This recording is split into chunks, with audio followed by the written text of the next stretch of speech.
What do you got? I think I can prove to a judge that both of these men had the mens rea.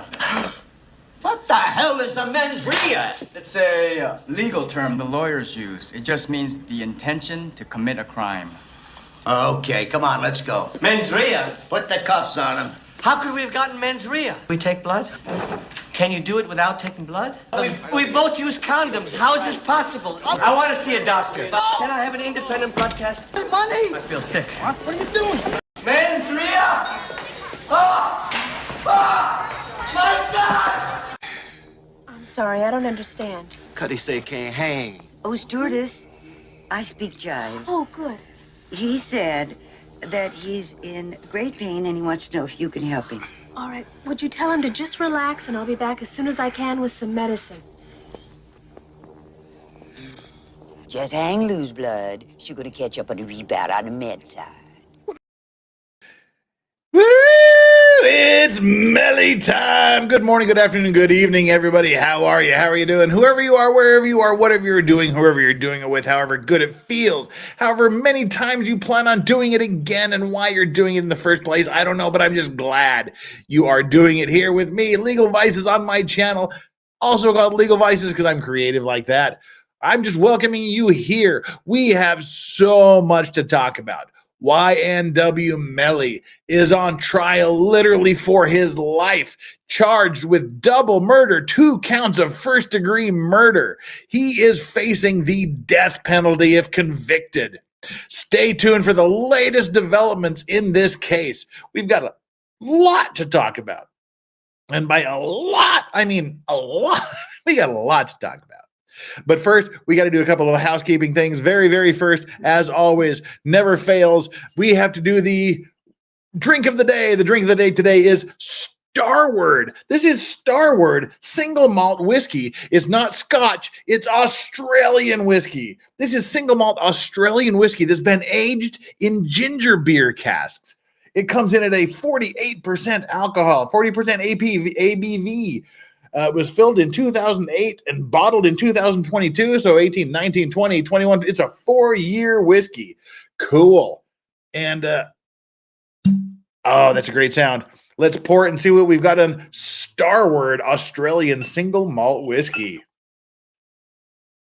I mean, right off the bat, you can get hints of ginger, but there's still a lot of alcohol burn on it.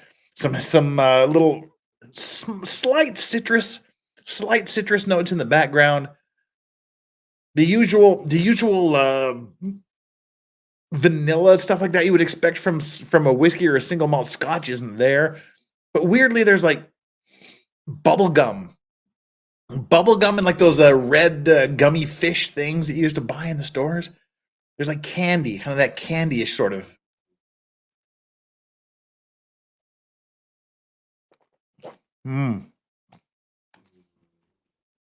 The ginger from the ginger beer casks is really forward on this.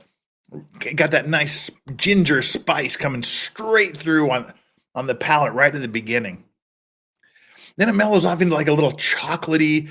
Then the vanilla starts to come out. So it's like the ginger beer, the chocolate, then some vanilla. It's not bad.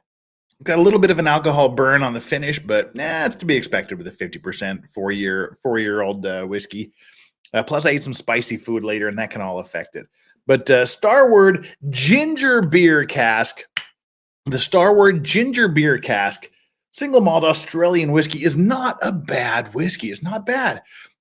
I would go as far as recommending it. It's a little pricey, but I would still recommend it if you can afford it. But there's like other iterations of, they have like a Starward Nova that's just absolute garbage. But Starward Ginger Beer Cask is a pretty darn good whiskey. So thank you. Thank you for indulging me while we do the drink of the day. That's what I'm going to be sipping on throughout our little update on the YNW Melly today, trial today. And we've also got the Legal Vices like and subscribe poll. It's our little poll we do every day just to remind you to like and subscribe. We got 200 people here now and 100 likes. Get down there and hit that. Excuse me. I'm choking on the whiskey. All right, I'm back. We got 203 concurrent viewers and 110 likes. Get down there and hit that like and subscribe button. We haven't really done much for you to like yet, but I promise you we will. So take me at my word and hit that like button right now while I'm talking about it before you forget about it. And subscribe. If this is your first view of my channel, please subscribe to it.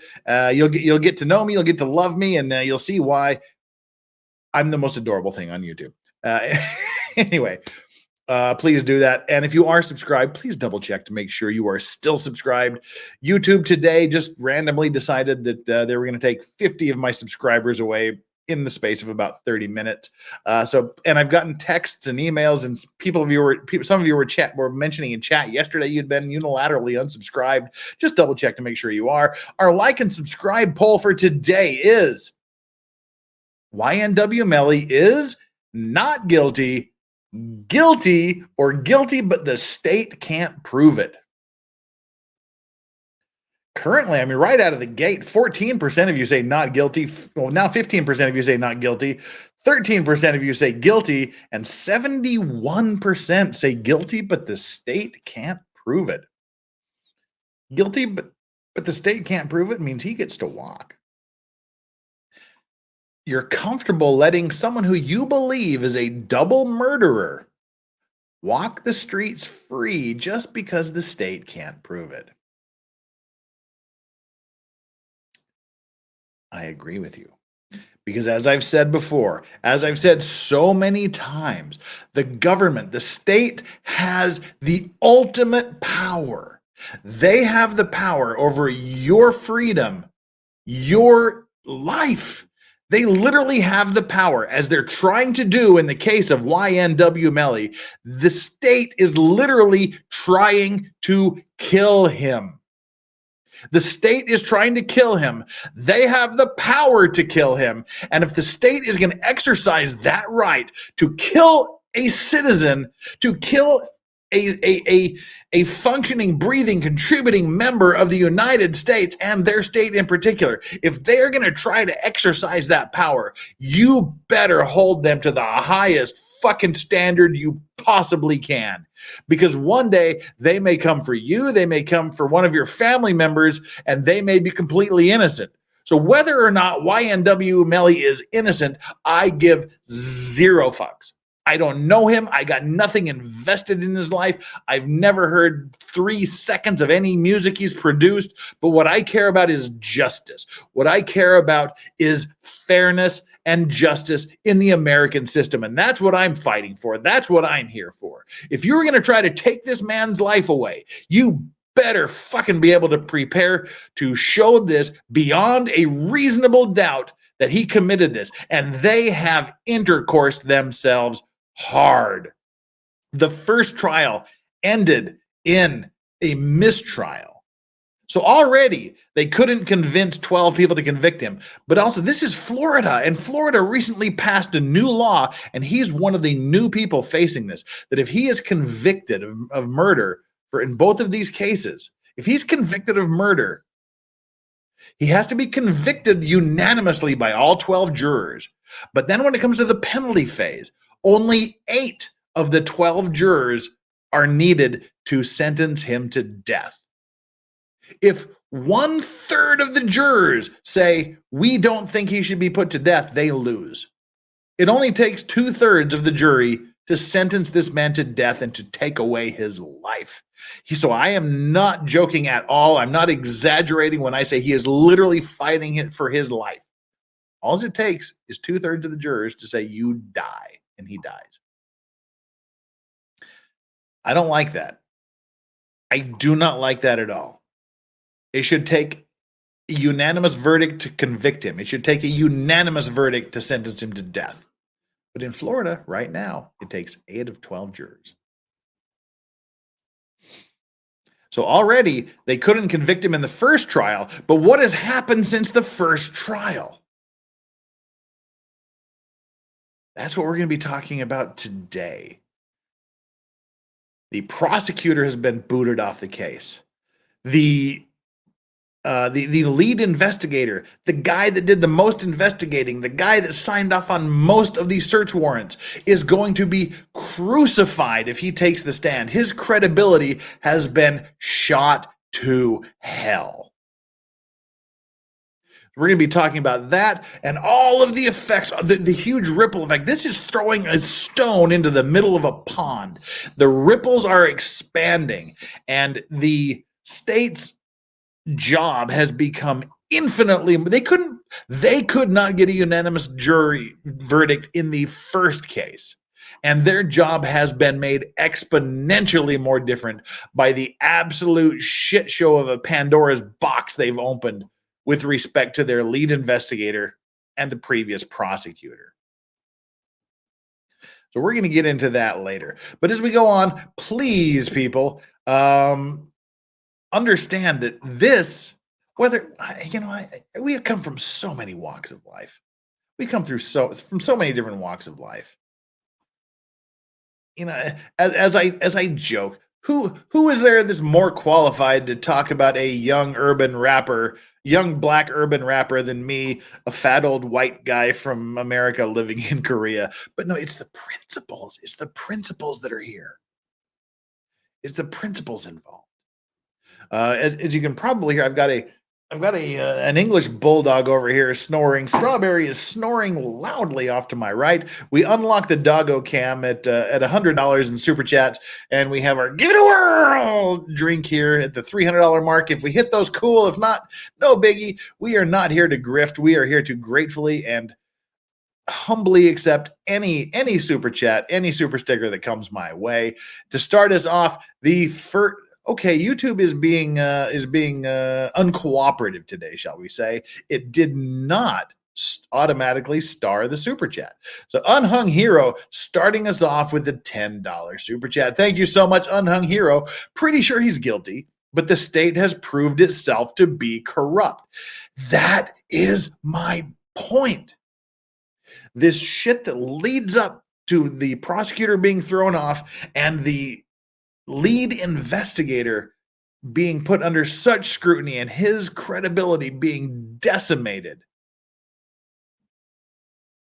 It's astounding. So now with a new prosecutor and the allegations against the detective, they will have a serious uphill battle. That is exactly what I was just saying. Their job has gotten crazy difficult. And Kitchen Knife Rescue, member for 3 months of the Clean and Sober Crew, says listening to legal vices while sharpening knives. Yeah, it's going to be a great Friday. Thank you so much, Kitchen Knife Rescue. I wish YouTube would not YouTube, StreamYard here would seriously unintercourse themselves and get back to starring these super chats. Jim Satala says, legal vices, are they going to be able to pull this off, or is the state going to shit the bed? Right now, my vote has got to go. They're going to shit the bed because they don't have a lot left. We made fun of a lot of the crap that went on until the lead investigator took the stand, and we went, "Oh, okay." At least I did. Okay, after listening to the lead investigator testify, I was thinking, okay, all right, they've proved beyond a reasonable doubt. If the jury comes back with a guilty verdict, I understand, I get it. That's where I was. But now that I know he's been involved in these shenanigans that we're talking about, I got to say, I don't believe a thing that comes out of his mouth. And we'll talk a little bit more about that in just a minute. Daily Quick Bite says, paraphrasing a famous person, if you aren't there when they come for Melly, who will be there when they come for you? Exactly. And like I said, if he's guilty, bury him under the prison. But prove it. Prove it. You must prove it beyond a reasonable doubt. That's what I'm saying. That's all I'm saying.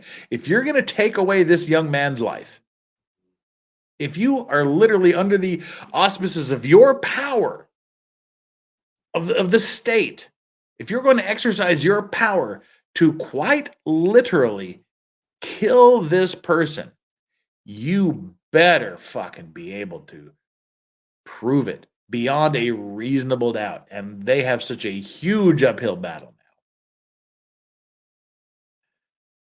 Yeah, well, Ashton says, yeah, the state is done. He most likely did it, and now he's going to get off because of their F-ups. They should have dismissed for now and refiled charges later. That gets a little harder to do, but I mean, I get the feeling. If he does, if he's found not guilty, if all 12 people say he's not guilty, and he's a free man for the rest of his life, or if there is another hung jury and the state decides not to prosecute again, which I think they would, but in the rare case that he's found that there's a hung jury and they decide not to re-prosecute him, don't blame him. Don't blame his defense lawyers. Don't blame the judge. Blame the police officer who created this mess, the lead detective Moretti.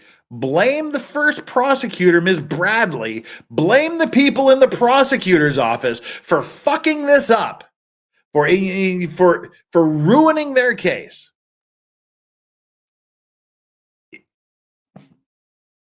Or if he didn't do it and there's just no way they could prove it, then hey, good on him. It's a show. I mean, there's a lot to get through here. I mean, where do we start?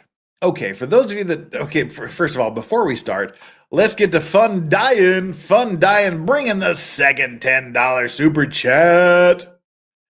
Speaking of corrupt prosecutors, thank you so much for the $10 super chat. I am in Kenosha, with 43,000 pounds of coke headed to Florida from. He's a trucker and he means Coca-Cola. With 43,000 pounds of coke headed to Florida for my first home time since May. I also have garbage bags, rope, duct tape, bleach, and rubber gloves. Oh, don't say that. That's not helpful. You want to go home, right? Stop that. Fun Dying, you drive safe, my brother. Truckers out there, salute you all. You are what makes the country go round. That's how we get all the stuff we need. The truck drivers bring it. Shout out to truck drivers. My father was a truck driver for 50 some odd years. God bless all of you. You deserve it. Praise to you guys. If you're tired, pull over. Forget your fucking logbooks. Forget your times. If you're tired, pull over, take a rest. Everybody else, don't text and drive. That's it. Love you guys. Truckers are my friends. I love the truckers. All right. How do we find ourselves in this situation? I watched trucker movies. BJ and the Bear, Convoy. That was a good one. It was it the late 70s or the early 80s? There was a lot of trucker movies. We're not here to talk about trucker movies. We got here because the first trial ended in a mistrial. I believe it was. Now, one of the victims' mothers said that there was one juror that was a holdout, and then they convinced a couple of other people to vote not guilty. So it was 9-3 in favor of conviction. But one of the other jurors spoke out and said, "Oh, that's bullshit. That's not what happened. Fuck that shit." And I believe he said it was exactly the opposite, where he said it was 9 votes to acquit and 3 votes to convict. I can't remember the exact numbers. Forgive me if I am misquoting that, but as I recall, the majority of jurors were in favor of acquittal last time around.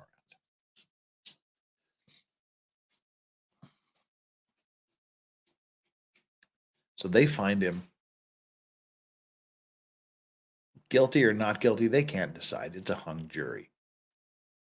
What that does, that triggers the defense. I mean, the prosecution has 3 months because YNW Melly did a smart thing. He did not waive his right to a speedy trial.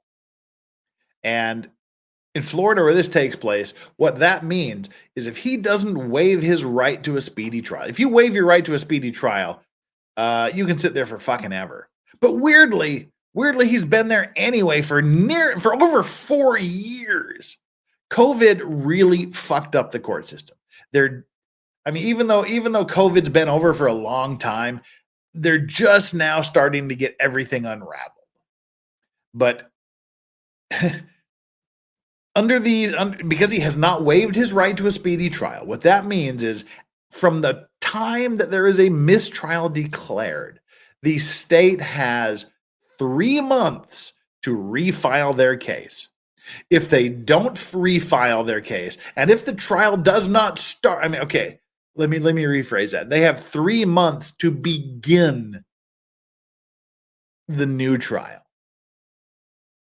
They have 3 months to begin the new trial. And if they do not begin the new trial within 3 months, then the case can be dismissed with prejudice, never to be brought again. And trial starts when you swear in the prospective jurors. Currently, they have a field of 250 jurors. And when you swear in there's 2 different swearings in. There's the potential jurors that are all sworn in to say, okay, you have to do all this stuff. You swear to do this and answer questions truthfully, whatnot. Then you narrow it down to the actual jurors. Then you swear them in as actual jurors for the trial. So in this case, okay, well, it's okay. Daily quick bites. That's exactly what I'm doing now. He says, legal advice, address this, please. How is merely picking a jury constitute a trial, allowing them to stall until January or even later? The trial begins when you swear in the potential jurors. That's when jeopardy attaches. If something goes pear-shaped, because they started the jury selection on Wednesday, 2 days ago. If something goes wrong now and the prosecutor do some shit fuckery that results in another mistrial at this point, then it can be dismissed with prejudice, because prejudice attaches that. Prejudice is the when it becomes impossible to retry something, I guess. So if the state causes a mistrial at this point because of their actions, this case can be dismissed forever and ever and ever. So yeah, that starts at this point. So essentially, under the speedy trial, the right to a speedy trial, the state of Florida had to begin jury selection by Monday. That'd be like Monday the 23rd? That was the deadline. And they started 2 days ago. So now the trial has officially started. If there's some shit fuckery that goes on, and the prosecution somehow does something that can end in a mistrial, it could be over. Jeopardy is attached. We are officially under the start of the trial. Now, this is such a high-profile case. There's so many issues involved. It's been so highly publicized for the last 4.5 years that it's going to be very difficult to seat a fair and impartial jury. So they've got 250 people selected. And those 250 people came in on Wednesday and took their initial oath as prospective jurors. And to whittle them down to 12 people and 3, 4, 5, 6 alternates, whatever they need for alternates, they're guessing it's going to take a couple of months to find and seat an impartial jury. So opening statements have been tentatively scheduled for January 8th. So almost just a little under 2 months. So January 8th is currently the date they're scheduled to start opening arguments. It could take longer to seat a jury. Now, it's possible. It's happened before in other cases, but you can call 8 people or 800 people, and as you go through, you don't have enough people to seat a jury. Then you have to seat another pool of jurors, which could take a long time. But they're expecting the jury selection process to take 6 to 8 weeks. So that's where we stand. But the problem with this is when they bring the new trial, they have one huge problem. That huge problem is the state's star witness. It's the state's star witness. Lead Detective Moretti. Detective Moretti, he signed the majority of the affidavits needed to execute search warrants. He was the star witness in the trial. But just recently it came to light that he has stated that he would that he basically he stated that he wants people to falsify evidence. The lead detective in the case has allegedly reportedly stated that he wants other police officers to falsify evidence in this case. No lie, no bullshit.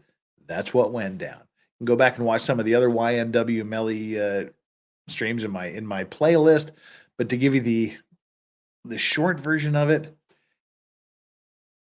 he went to execute a search warrant against YNW Melly's mother to get her cell phone. Problem is, he was out of his jurisdiction. He didn't have the jurisdiction to go in. He didn't have the jurisdiction to go in there and execute that search warrant and take her phone. But he did it anyway. And apparently there was somewhat of a physical altercation, not an alteration. There was somewhat of a physical altercation involved in getting that cell phone. And knowing he was outside of his jurisdiction, knowing he did not have the right to execute that search warrant and take her cell phone, which he forcibly did, thereby possibly committing battery, robbery, at least theft and possibly robbery, he may have committed felonies in getting that cell phone. He may have committed felonies. So how does he solve this? He needs a witness. He needs to be in the presence of another officer from that jurisdiction. He needs to have served that with someone who has jurisdiction to serve these things. So there's another officer. Officer Gurrell was his name. Officer Gurrell, there is no dispute whatsoever that Officer Gurrell was not in that room when the search warrant was, quote, served, air quotes. He was not in the room. Nobody contests that. Nobody, including the prosecution, says that he was in that room. Hey, we got an Aussie raid. Aussie Overlord peeps, welcome, welcome, welcome. You guys are awesome. Welcome. We're glad to have you here. Settle in, enjoy the ride. So, what he does is he talks to Officer Gurrell, the police officer in that jurisdiction is there, and says, when I make this affidavit,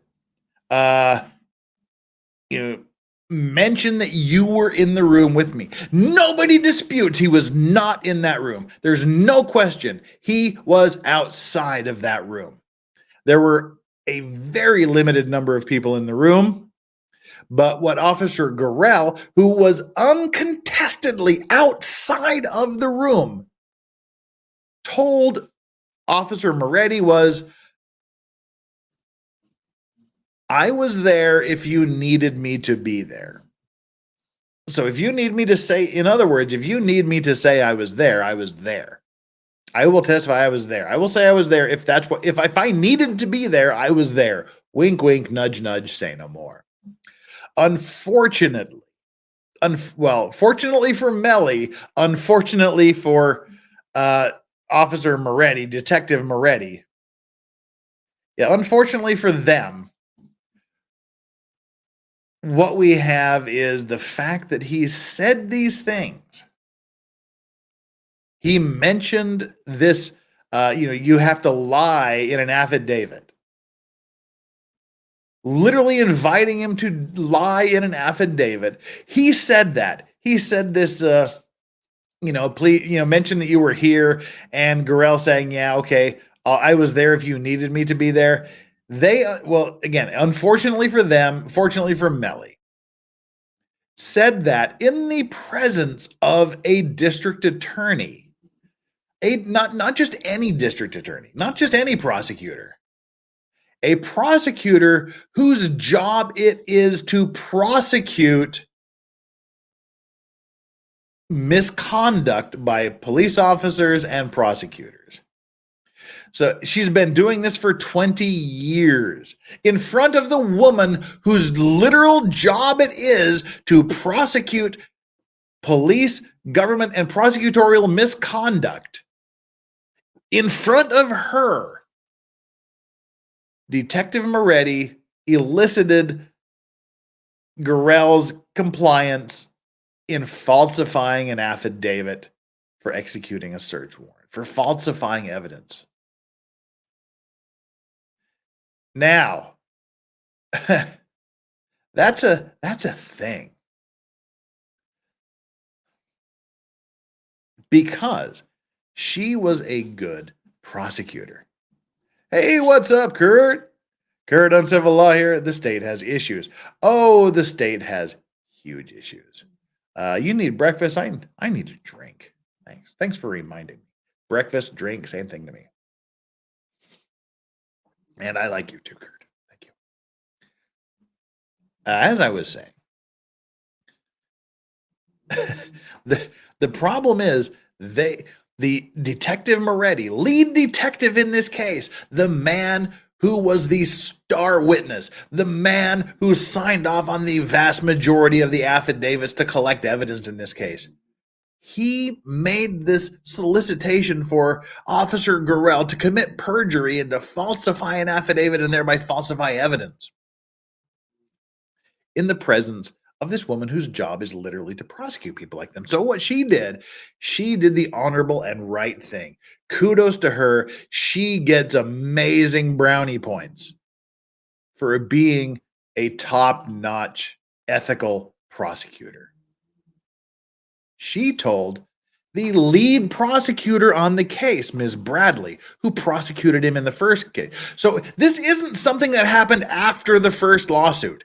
This is something that happened months before the first trial. I said lawsuit, I meant trial. This is something that happened months before the first trial. So before the first trial even happened, this other prosecutor comes to Prosecutor Bradley and says, hey, your lead detective on this case, he solicited another prosecutor to commit perjury and to lie and to do all sorts of other things to falsify evidence. What did Bradley do? Bradley, she did fuck all. She didn't do a thing. Not a thing. And I believe it was the other prosecutor mentioned it to Bradley's superiors, all the way up to the state's attorney for the county, the highest elected prosecutorial person in that county. They did nothing. What happened was also the lead investigator, Moretti, came under a police department internal affairs investigation for this shitfuckery that he pulled. He was under an internal affairs investigation. Now, what happens is the state has an obligation, an affirmative obligation to turn over all evidence and information that could be beneficial to the defendant. If there's something that proves the defendant didn't do it or calls into question the character or the credibility of one of the state's witnesses, the state has an obligation to turn that over to the defense.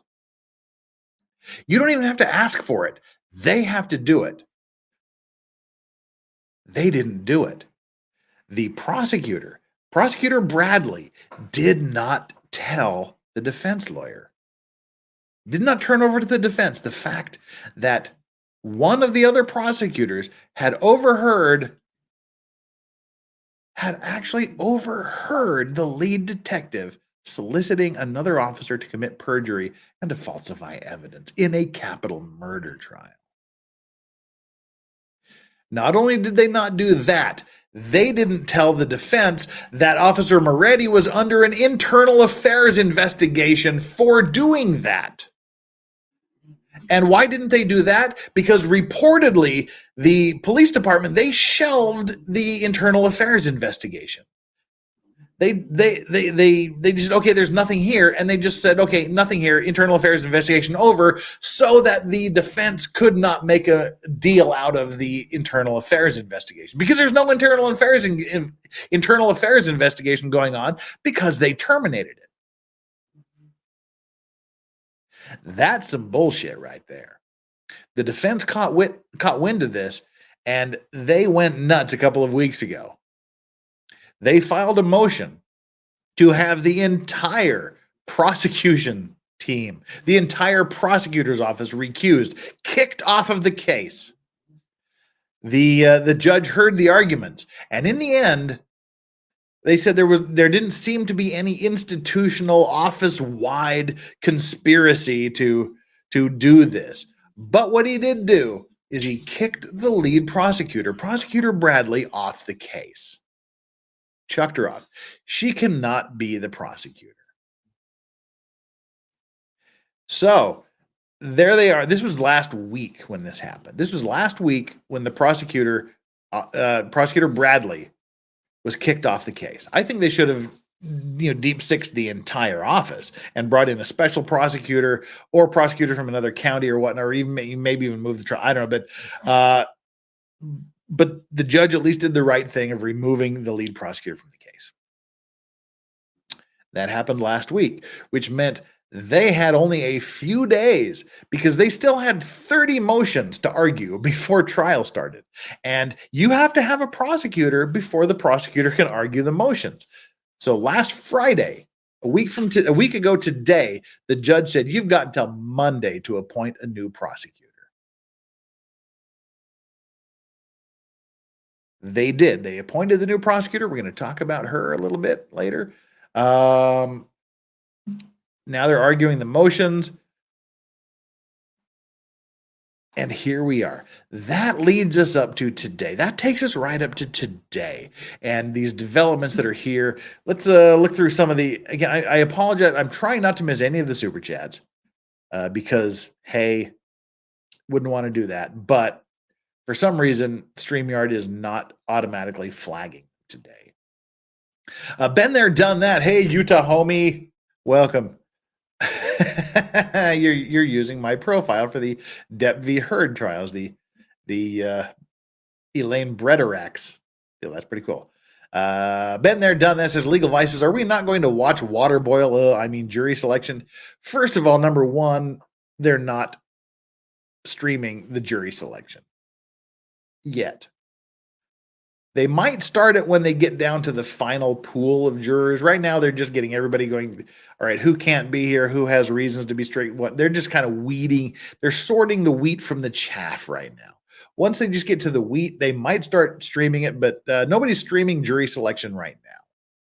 So we can't because nobody's streaming it. And two, even if they were, I wouldn't do it because I would rather watch paint dry and eat paint chips than do that. But when it gets down to the final pool of jurors, perhaps. If they show it, perhaps we'll do it. And Heather Sparrow, he bullied Melly's girlfriend and her mom as well. Oh, stay tuned. That's what's the last item on the agenda. Melly's ex-girlfriend and her mother talked to Law and Crime. We're going to show you that interview. That's a rather interesting interview.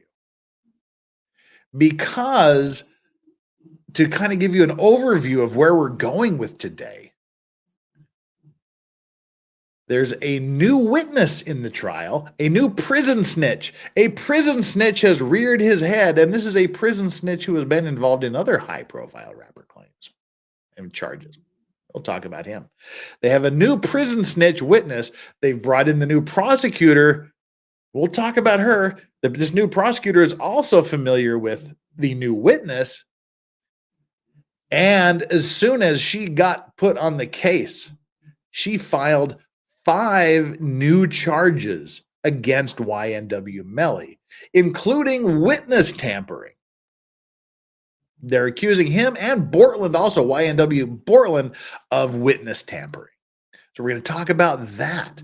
We got a lot of stuff to get through today. And then we'll watch the witness of his girlfriend. And you see whether or not she was tampered with by YNW Melly or whether she was bullied by the prosecution and law enforcement. We'll leave that up to you to decide.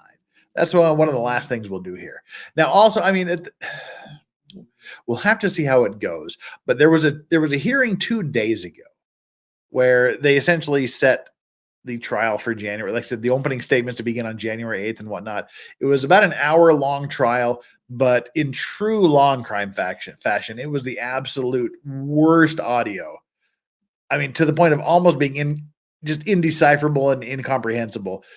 We'll see how it goes at the end. If we have time and if there's interest, we'll see what we can do to show that horrible hearing. But really, the takeaway from that was opening arguments are set tentatively for January 8th. All right, to continue with these super chats, we got super chats here from Nicholas Starov. I forgot to do the bell. Nicholas Starov's trial watch. Let me guess, no charges brought. No charges have been brought against against lead detective Moretti yet. Chances of that. Chances of the police filing charges against one of their own for falsifying evidence is slim to none, unfortunately. But again, they have to use this guy in trial. That's what I'm saying. This is where the difficulties come in. If they don't have Moretti in the retrial, how do they prove their case? He was the lead investigator. He signed off on all the search warrants. Not all of them, but most of them. So they have to put him on the stand.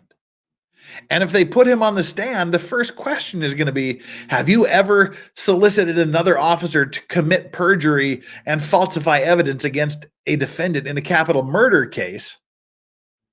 And his only response can be, I plead the fifth.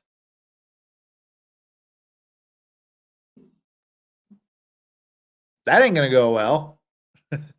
And if in the second question, well, there doesn't even need to be a second question because that just destroys his credibility right there. So you have to, if you don't put this guy on the stand, you don't have a case. If you put him on the stand, his credibility is shot to hell. They're gonna ream him so clean. I don't see how a juror could go, oh yeah, we trust him. Like I said, I was thinking that the state had not proven their case beyond a reasonable doubt until Moretti got on the stand in the first trial. And then by the time he was done, I went, all right. Okay. I think he's made the case. He's proved beyond a reasonable doubt to me that YNW Melly did this. And if the jury comes back with a guilty verdict, I understand. I accept it. But in this, now that I know he's done this, now that I know he's a person who's willing to commit perjury, willing to solicit other police officers to commit perjury, and willing to falsify evidence. As they say, if you lie about one thing, you can assume they're lying about everything. If you can't trust them about one thing, you're free to not trust them about anything. And that's where I sit. I can't trust a thing this guy says. So how are they going to prove their case? I don't know. Adara the Wholesome, thank you so much for your $5 super chat. It's been a rough few weeks due to serious family medical issues. Thanks for your coverage and entertainment. It helps a lot to keep my mind off it. Hey, that's what we're here for. I'm sorry to hear about the family things. You know, it's rough when that happens. Any relief I can provide, you know, it's just my pleasure. Thank you for being here, Adara. You are a true trooper and a great supporter of the channel. Love you to death. Fun dying, bringing another 10. Speaking of corrupt, wait, we already did this one. We'll do it again though. Speaking of prosecutors, I'm in Kenosha with 43,000 pounds of coke, headed to Florida, my first home since May. I also have garbage bags, rope, duct tape, bleach, and rubber gloves. Thank you so much for that. Melly's mom wasn't there, though, when Moretti said that. That's how the defense didn't know. Right. Well, yeah, that is wait, Melly's mom was there because they got the cell phone from her at that point.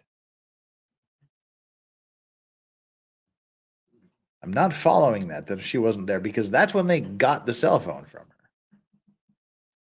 her. C-Case, member for 8 months, is happy Friday. C-Case, happy Friday to you too. Thank you so much for being a supporter of this channel for 8 months.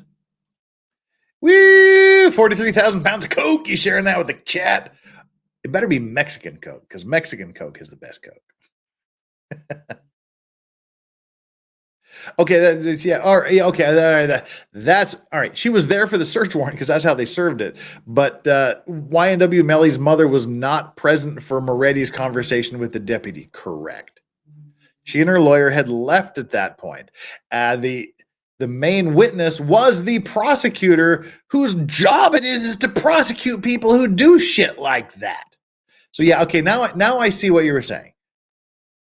Now I get what you were saying by she wasn't present at that point in time. Sorry for that confusion. You are correct.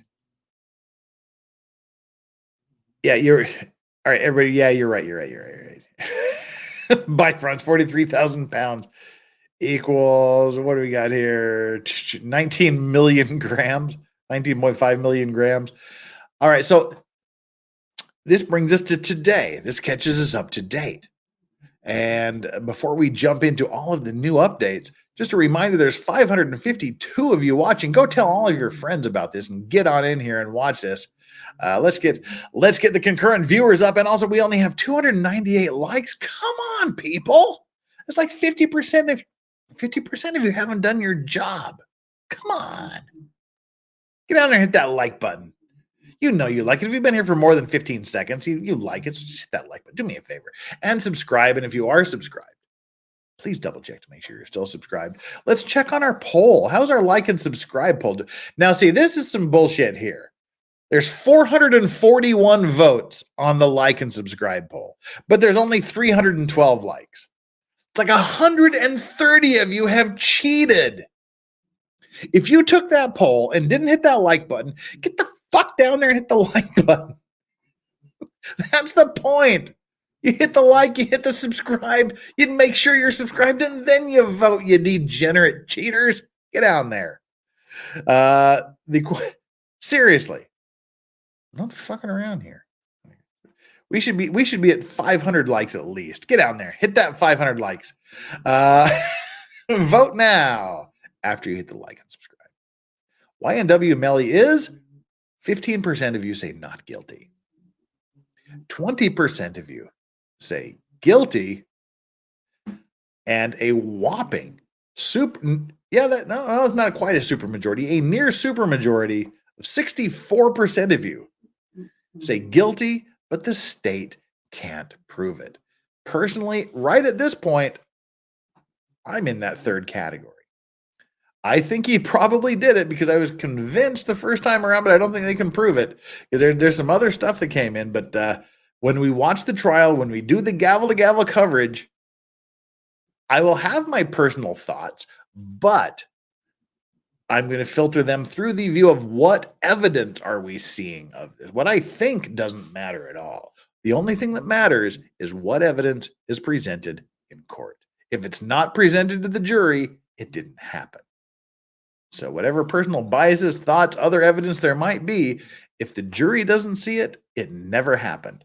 So we'll have to see if the prosecution presents the jury with enough evidence to convict him. Let's see how it goes, shall we? All right, where should we start? Let's start, I believe, with the new witness. This new witness, if you're a trial follower, particularly if you're a Florida trial follower, and even more specifically, if you're a Florida trial follower of rapper trials, this guy has been seen before. Earlier this year, we had the trial of XXX Tentacion. I'm told that's how it's pronounced. All you young urban people in chat told me how that happened earlier. That's how it's pronounced. XXX Tentacion was tried with 2 other people, and they were found guilty of murder. And one of the people that testified against them was a prison house snitch who Ozzy Overlord, I believe. I'm sure that wasn't his real street name because that's just too ridiculous. Ozzy Overlord called him Cheeseburger. Well, funnily enough, this same witness that testified against other rappers is now a potential witness in this case.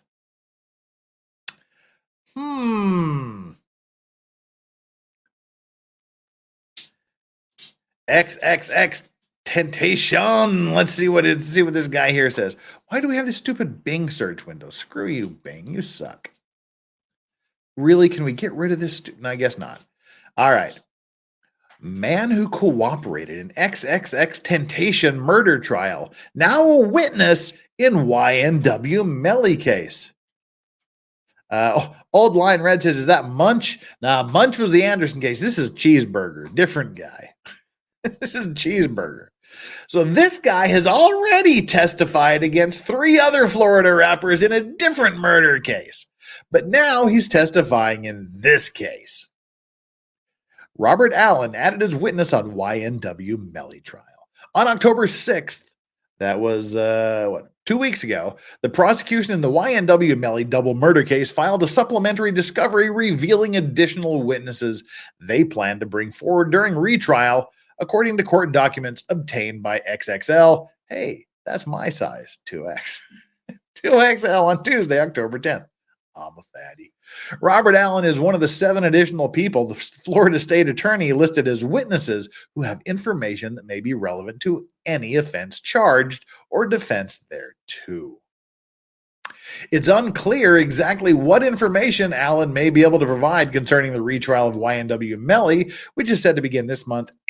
Well, the retrial begins, but opening statements are in January.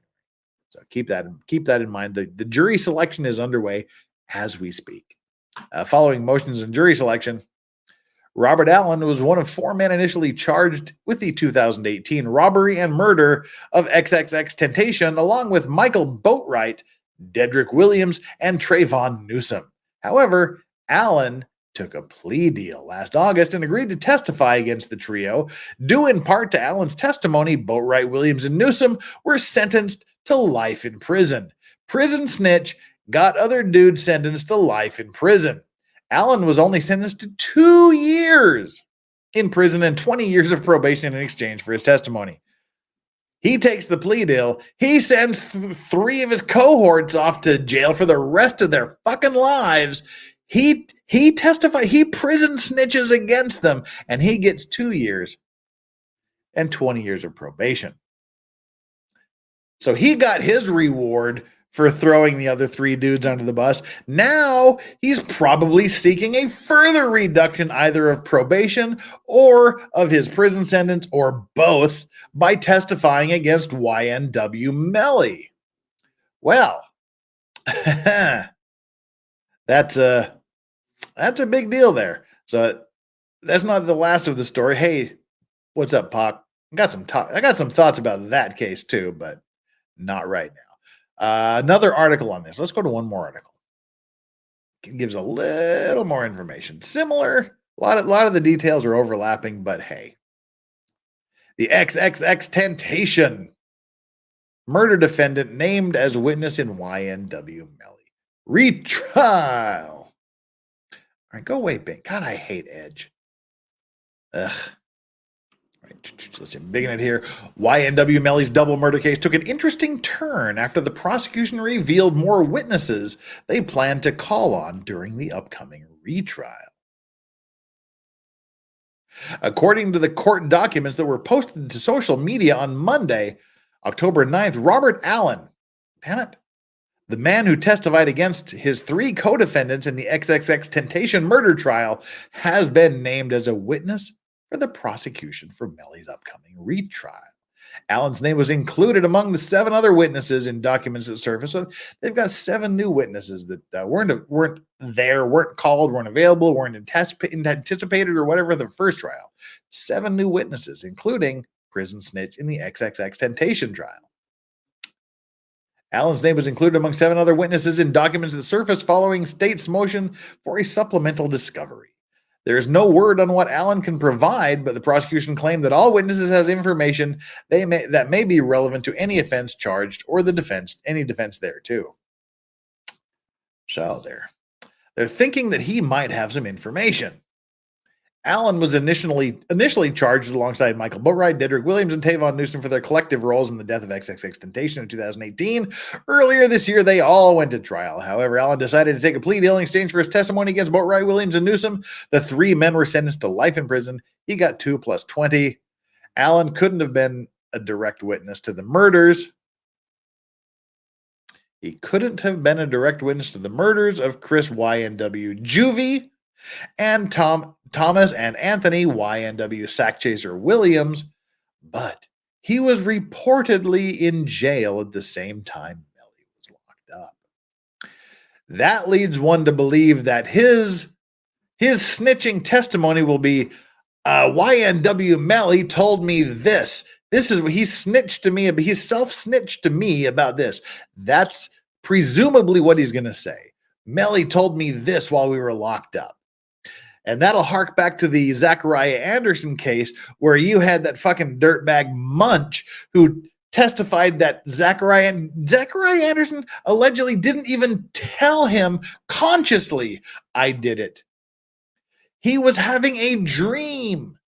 According to prison snitch Munch, who had, 50 kilograms of coke, several hundred pounds of marijuana, and a bunch of other shit. Like, he had a plethora of drugs, massive amounts of several drugs. He's out on probation now because he testified against Zachariah Anderson and said, Zachariah Anderson was asleep in his bunk, and in his sleep, he shouted, "Die, motherfucker, die!" And then when he got down, he looked him in the eye and said, "I think you did it." And Zachariah Anderson allegedly said, "Yeah, I did it." And they nicknamed him Superman or Houdini because he can get out of anything. He can hide the bodies, and Superman because he picked the dude up. Just absolute bullshit from these prison snitches who are given these fucking deals for lying to support the prosecutor's case. That's literally what they do. There are people that are facing a fuck ton of time. And they go, okay, let me tell you what you need to hear to get me some reduced time. So Cheeseburger here, he's done. We're going to keep calling him Cheeseburger for this trial. That's what he did in the XXX Temptation trial, and that's what he's doing here. He's not snitching because he's a good Samaritan. He's not in line to be the next parish priest. He is not in line to be a minister. He's testifying for his own good, whatever that is, whatever the deal is, we don't know yet, but he's going to get something for testifying. What it is, time will tell, but he's just not doing this because he's a fine, upstanding citizen. So yeah, that's where we sit here. The updated witness list surfaced while jury selection for retrial is underway. In addition to the murder charges, Melly and his co-defendant, Cortland YNW Bortland Henry, also face an additional charge of witness tampering. Oh, not an additional charge, several additional charges. We're going to get to that in just a bit too. After authorities recently accused both men of working to prevent witnesses from cooperating with police and testifying in this second double murder trial. If convicted, YNW Melly could face the death penalty. And again, keep that in mind when you're watching this. The state is literally trying to take away his life. Got some dog snores going on back there. Again, Doggo Cam achievement is unlocked at the $100 mark. And where are we now? We're about 1/3 of the way there. We're like $76. We're like $65 away from unlocking Doggo Cam. Get on with it. Let's at least get some minimum wage going here. Sort of. Yeah. Yeah, how do they get in trouble for witness tampering, but the feds are completely in the clear? Well, because the prosecutors are on the Fed's side. The police are on the Fed's side. That's exactly how that happens. Yeah, murder is only legal when the government does it. Straight up, RL. There you go. Can't argue with that. I wish you could, but that's the fact. Facts be facts. That's all there is to it. Right. In the absence of those super chats, cough, cough, cough, nudge, nudge, wink, wink, say no more. Let's get on to the next article. We're going to move on to the next stage here. What we've got going is Flux just bringing the heat with the fuck the government. Love you, Flux. You rock. Wait. How dare you lock Yoda behind a paywall? It's not behind. The dogs aren't locked behind a paywall. It's just the Doggo Cam achievement is unlocked at the 100. They're not behind a paywall. It's just an achievement that's unlocked. And we're $65 away from unlocking that achievement. Right. Let's look at the new prosecutors that have been appointed to this case. 3 prosecutors take over YNW Melly case ahead of retrial in Broward.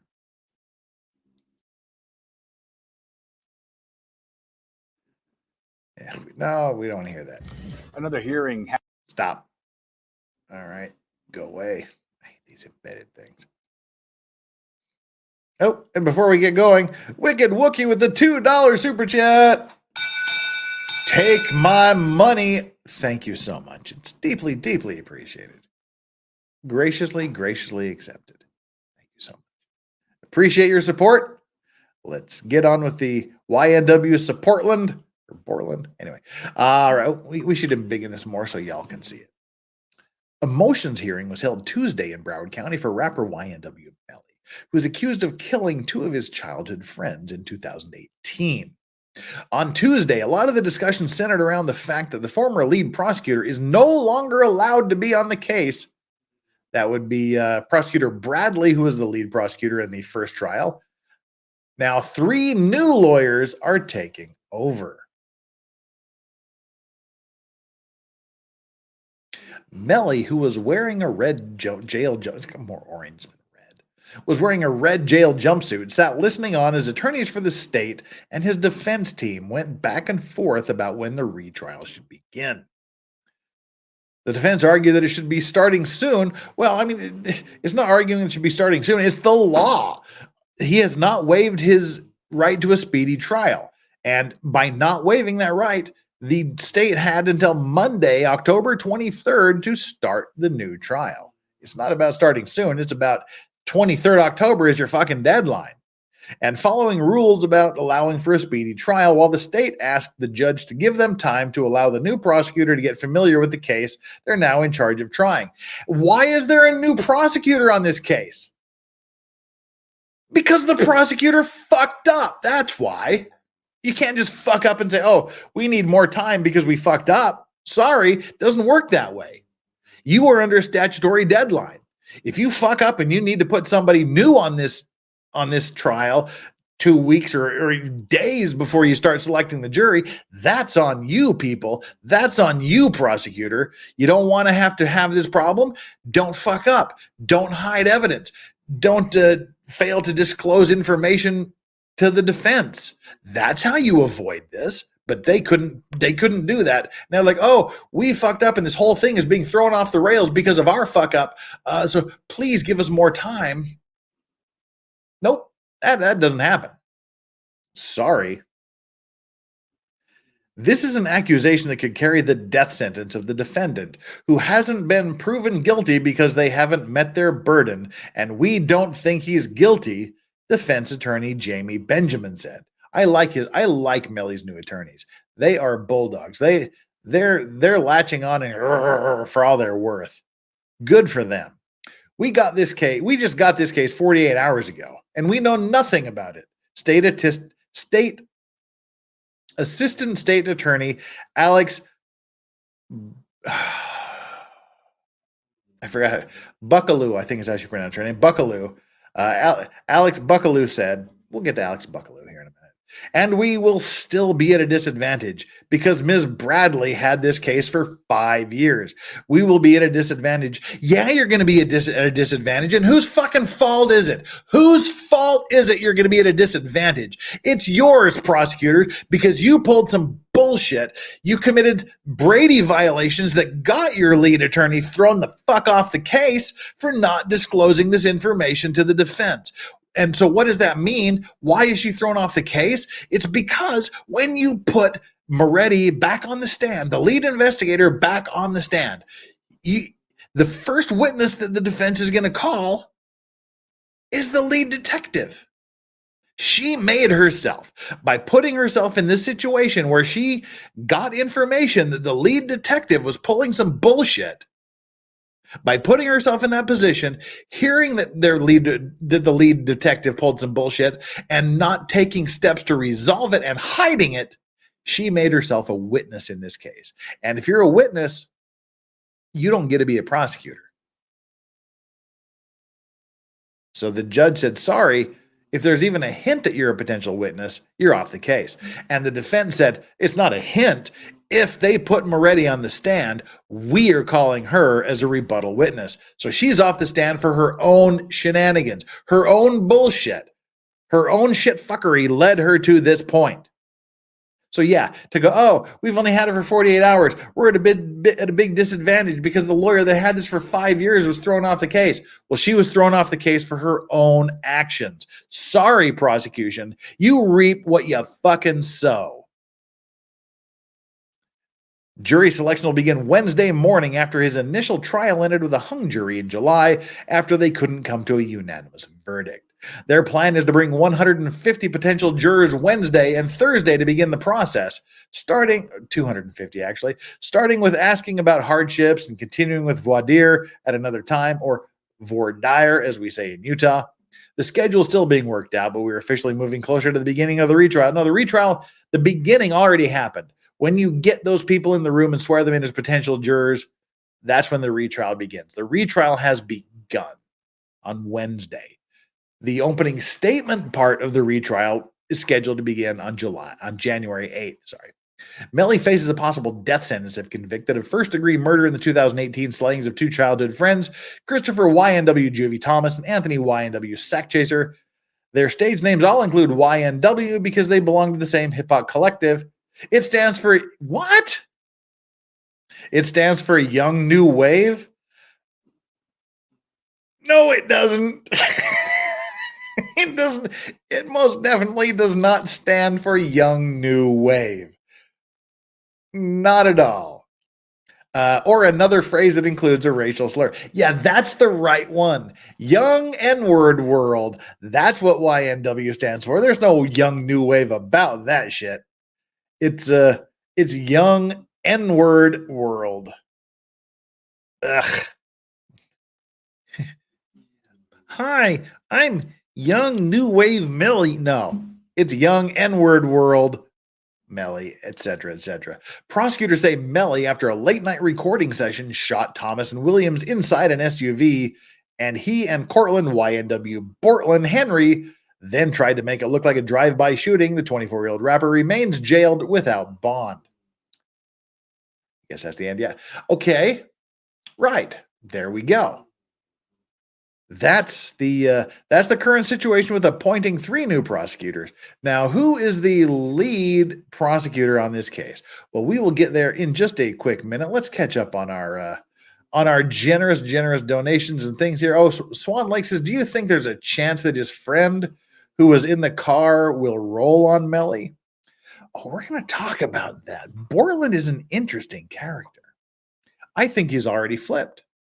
I think YNW Borland has already flipped because he was charged also as a co-defendant in this double murder, and he was given parole. They let him, not parole, sorry, he was bonded out. He was given a bond. He was allowed to walk the streets a free man, and he's being charged with 2 counts of murder. Yeah, you don't do that without doing some shit behind the scenes to get the prosecutors to like you. I'm thinking he already flipped. But unfortunately, as we're going to talk about in a little bit later, he's back in jail. He was free on bond for a double murder charge, but now he's back in jail under these charges of witness tampering.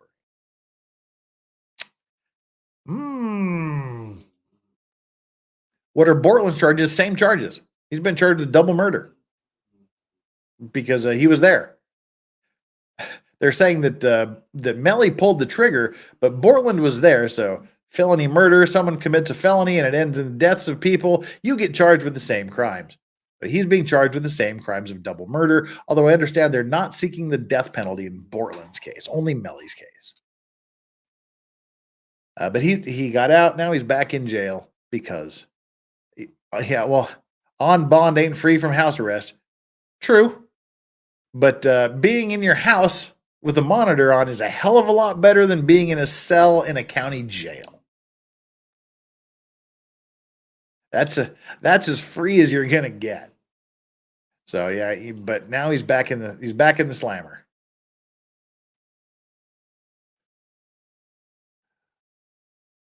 Worcestershire sauce, new member. Thank you, Worcestershire sauce. It took me a while to work that one out. The Worcestershire sauce. We're glad you're here. Thank you so much for being the newest member of the Legal Vices Clean and Sober crew. And I apologize. I have to scroll back up through chat here because StreamYard's being the R word again and not automatically starring the messages. I don't know what the deal is. Rumor has it that if I get out of the stream and go back, it'll take care of itself, but we're not going to do that. So, all right. We've got them all. We got them highlighted here. Let's look at them. Worcestershire sauce. Love you, Jeff. You're my favorite law tuber. Oh my God. Thank you so much. That is very, very kind of you. Would you watch paint dry because you make everything interesting? I don't think I could make paint dry interesting, but I could give it a crack. Give it a shot. Why not? But thank you so much for your very, very kind words. And did I say $5? I mean, if I did, I meant £5 with the 5 GBPs. Got the GBPs in the house. Thank you so much, Worcestershire sauce. Or I guess the equivalent is brown sauce where you are, or L&P. Karen D with a big one. Oh, usually we reserve it for the 50 and above, but we'll give you the big honker.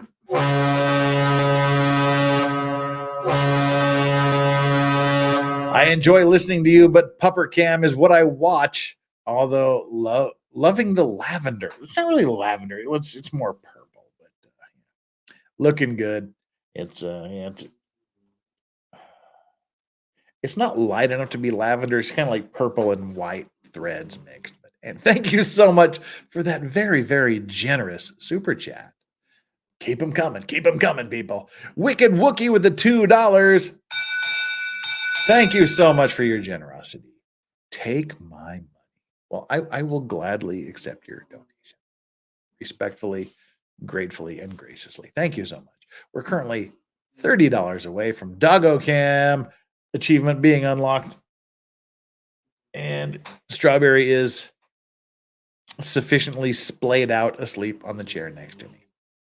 So there we go. It's lavender. Y'all need to work on the coloring of your. It looks Stop with the lavender. It's purple. God damn it. Okay, I'll embrace the lavender. Okay, just stop.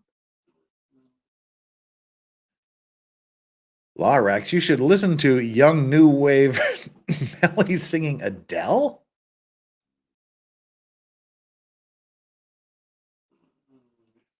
Didn't Prince rock a hat like this? I certainly wish. I wish I was as cool as Prince. No, this actually is a replica of the hat that Clint Eastwood wore in Pale Rider, which is also a replica of the hat that the Danites in 1860s Utah wore. This is like a Danite Mormon hat from the 1860s that Clint Eastwood in his role as the preacher, Pale Rider War. So yeah, it's a throwback there. Sonny or Chris bringing the heat. Oh, we are just a couple of dollars away from unlocking the Doggo Cam achievement. Thank you so much, Sonny or Chris. The next super chat is going to put us over the limit there. So cool, dude. All right. Thank you so much, Sonny or Chris. That's your official ship's bell. Thank you so much. Lavender. Stop it. It's not lavender. God damn it. It's purple. Whatever color it is, you look good in. Well, thank you, Scrody McBooger Balls. Daily Q, Quick Bites, Danites, enlighten us, please. That sounds interesting. They were.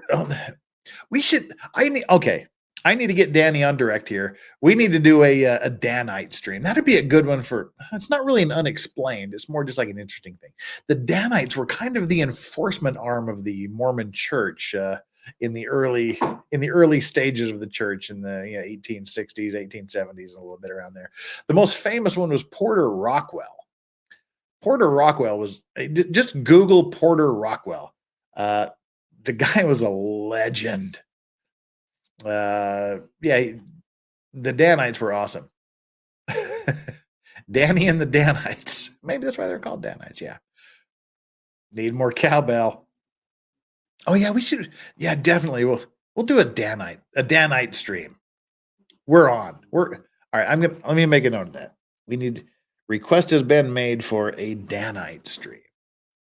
Because Porter Rockwell is one of my heroes. No, it wasn't Mennonites. It was the Danites. Porter Rockwell, cool name. Yeah, Porter Rockwell was bitching. He was a badass. Joe Choi says, "Release the hounds." Release the hounds. We can do that. Boom. There's my co-host for tonight, Strawberry. Yoda has already fucked off to the sofa in the living room. The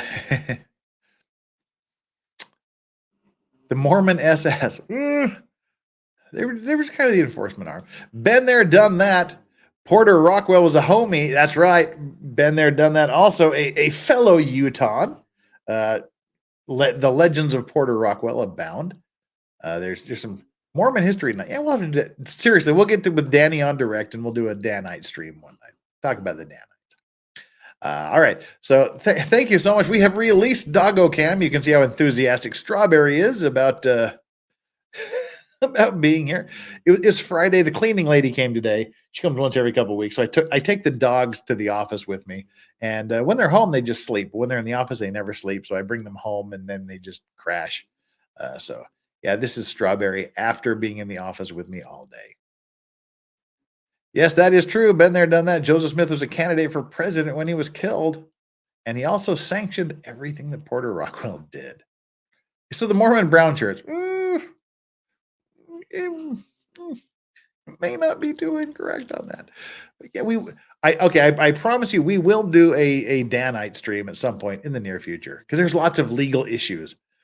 Because some people just need killing. Right. There we go.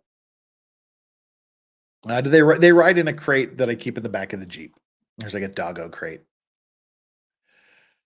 All right. It's called Mormon Mafia Today, pretty much. All right. Let's get on. Before we get too far afield, let's get on back with the prosecutor. Who is the new prosecutor? Who is the new lead prosecutor that replaced Ms. Bradley? Well, we talked about the new witness in the trial being the same snitch that worked in the XXX Temptation trial. This is now for all you simps, all you weak males that are attracted to the female figure in like an overly aggressive way. Here is the new prosecutor on the case. This is the new prosecutor.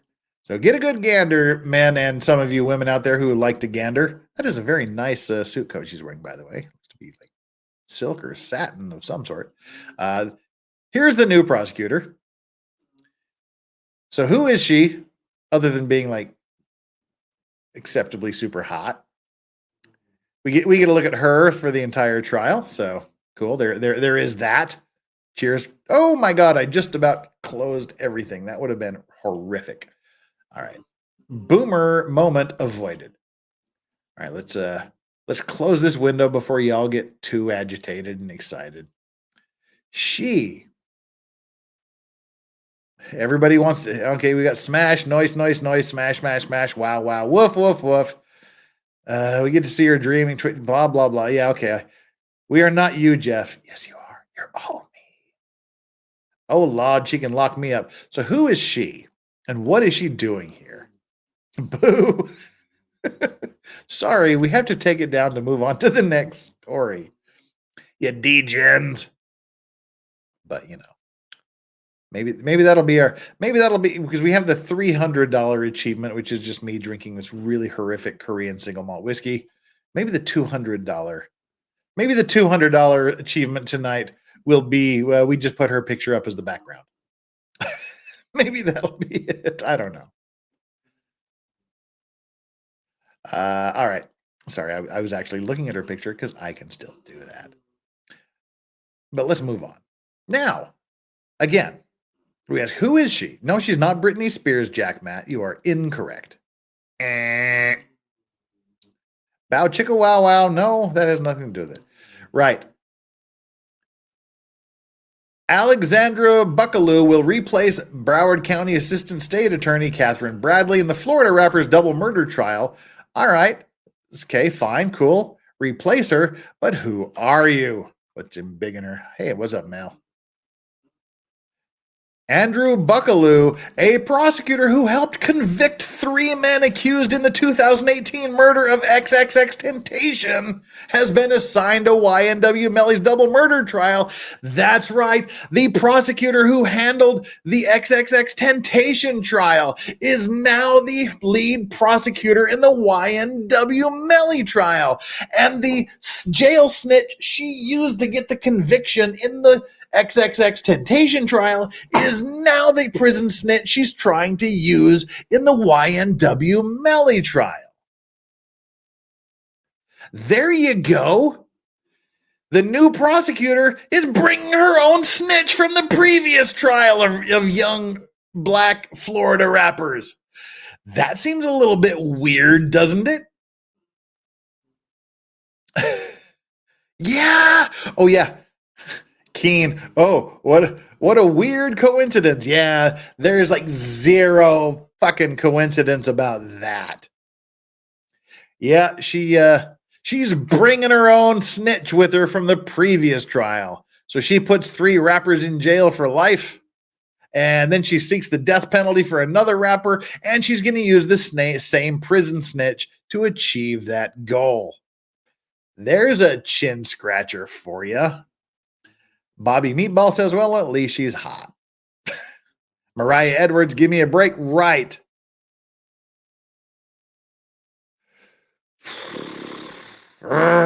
Frustrating, isn't it? Lucentile says, man, think of how much better the case would have gone if the old prosecutor knew the new prosecutor had this surprise contact. Right. She's not a rap fan. Can cheeseburger wrap? Oh, I don't know. McDonald's wraps their cheeseburgers, though. Prison snitches are always reliable. Yeah, right. Yeah, exactly. I'm not convinced she's hot. Need to hear her voice. Okay, well, we'll get to that eventually, maybe, possibly. But yeah, that's her. The lead okay, wait a minute. We have important breaking super chats from Adara the Wholesome. As a gay girl, 7 out of 10. I see the DA's case now. Guilty. Okay, Adara. Adara has spoken. I guess we need other people. We need other people that play for your team. Flux and all you other women-friendly women out there. What do you guys think? Smash or pass? We need the women's input. Smash or pass on the prosecutor, because that's how we roll here. Hit us up with the smash or pass. We've currently, by the way, got 578 concurrent viewers and 435 likes. Come on, peeps. We need another 100 likes. Actually, I'd love 170 likes to get us up to the 600 like mark. That's what really triggers YouTube and lets them know there's some awesome shit going on here that they need to see. Because this trial is going to be off the damn hook when it starts. We got 2 months, but we're going to keep giving you updates on this trial as we go along. So don't be disheartened by not streaming trials. There's going to be plenty of news that comes forward over the next 5-6 weeks before we actually get into the trial. But what have we got here? Yet another super chat from Jonesy84 with the $5 super chat. Now I can't remember, Adara, if I did your bell, but hey, I'll ring your bell again, Adara. Trust me, you've just never had me ring your bell. Jonesy, the defense should easily be able to cast doubt on his testimony then, right? Oh yeah. I mean, if they're allowed to bring up the connection, yeah. Yeah. The short answer to that question is yeah. Prison snitches should never be believed. Oh, we already did that one. I mean, they're suspect already because they'll say whatever it takes to get whatever they're going to get out of it. To get whatever sentence reduction, whatever favors they're going to be shown. Oh, it's like, oh, gee, you tell me what happened, prosecutor, and I'll be happy to regurgitate it. So they're always suspects. Steve Gosney in the house. Why do I suspect that with those kind of connections, there will be all kinds of withheld Brady material? Well, again, as you know, Steve, that's how we got here in the first place, with the original prosecutor being thrown off the case because of Brady violations and thereby making herself a material witness in the retrial to question the credibility of the lead detective when he's put on the stand in the retrial. Welcome, Steve Gosney. Steve Gosney in chat. Right. Back to it. We wanted Steve, and Chad is always right. Thank you, Silent PS. Well, we're here. Let's get back to this article here. Let's find out more about Buckaloo. Yes. Broward County Circuit Judge John Murphy brought Buckaloo onto the case after recusing Broward County Assistant State Attorney Christine Bailey on Friday, October the 13th. Yeah, if you're going to get booted off a case, Friday the 13th is probably not the best day to be booted off. I almost said Brady. Bradley was removed from the case last week following a motion filed by Melly's defense team. The Florida rapper's attorney has asked for the entire Broward County State's Attorney's Office to be removed from the case due to questions over the legality of a search on a cell phone belonging to Melly's mother. Assistant State Attorney Michelle Boutros, she was the 20-year basically prosecutor of misconduct people, the prosecutors or police misconduct. She was the one that reported this. She witnessed it and reported it. Michelle Boutros testified last week. Yeah, she could not testify fast enough and throw the other prosecutor and police officer under the bus. She has integrity. The level of Michelle Boutros's integrity is absolutely commendable. She threw the lead prosecutor and the lead detective under the bus because they pulled these shenanigans. Kudos to her. Special shout out to Michelle Boutros for having the integrity that her office requires. She testified last week. She heard the case's lead investigator, Detective Mark Moretti, demand that a Broward County Sheriff's deputy lie about being present when the search warrant on the phone was carried out, as is required by law. Prosecutors claim that the comments were made in jest. Yeah, Buckaloo attempted to have the start date of the trial pushed in order to give the prosecution time to prepare for its case. However, the Miami Herald reports that the jury selection is scheduled to begin on Wednesday, October 18th, which it did. It began on October 18th, Wednesday. So the trial is now underway. Now, if the state pulls any of this garbage that will lead to a mistrial, then the prosecution has some serious problems with double jeopardy. I'm sorry, with the mistrial attaching and they're not being able to bring it back for yet another trial. Because if it gets thrown out for prosecutorial BS this time around, now they're in trouble because trial is underway. Yeah, with the trial beginning as early as the 20th, the trial has already begun. It begins when you swear in the first batch of the preliminary jurors, that's when it begins. They mean the opening statements, but the opening statements are scheduled to begin possibly, tentatively, opening statements are scheduled for January 8th. Yes, Steve Gosney has offered the state $750,000 as a lump sum flat fee for handling the case. Seeing as how they put Buckaloo on the case, I'm assuming, unfortunately, that Gosney's offer was turned down. Thanks to the state's law protecting the national Sixth Amendment speedy trial rights, Judge Murphy still has to rule on several motions, including one to dismiss the case entirely. Yeah, that's not happening. Steve Gosney, sad face, doesn't get his $750,000. Alan, you lost your membership. How'd you lose your membership? Anywho.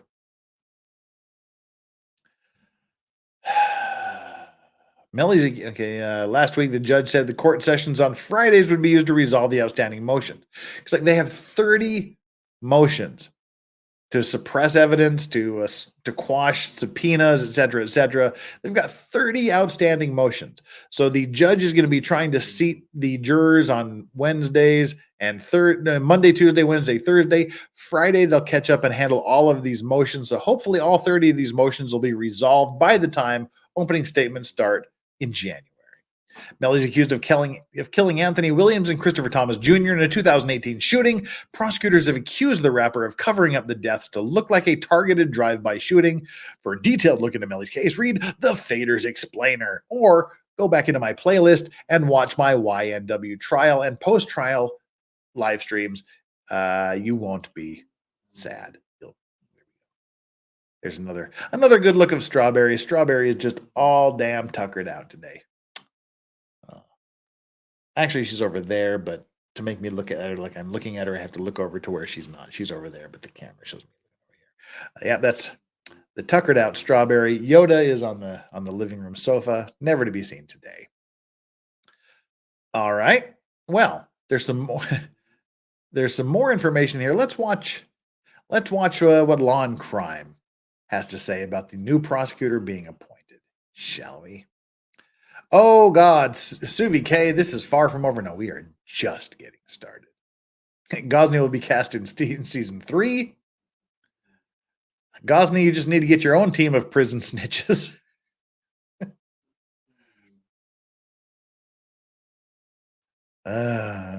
Smopo Vienna says, pretty sure I had 3 or 4 months left of memberships, gifted ones. See, that's a good question. I think all of the memberships and the gifted memberships, they run concurrently, not consecutively. So if you get 5, they all run at the same time. I don't know. I'm not in charge of YouTube. YouTube sucks, but I love you, YouTube. All right, let's look at Law and Crime and what they have to say about the new prosecutor that's being appointed. I think we get a little bit of the new prosecutor's voice. For those of you that want to hear her voice, I think we get a little bit of it on this video.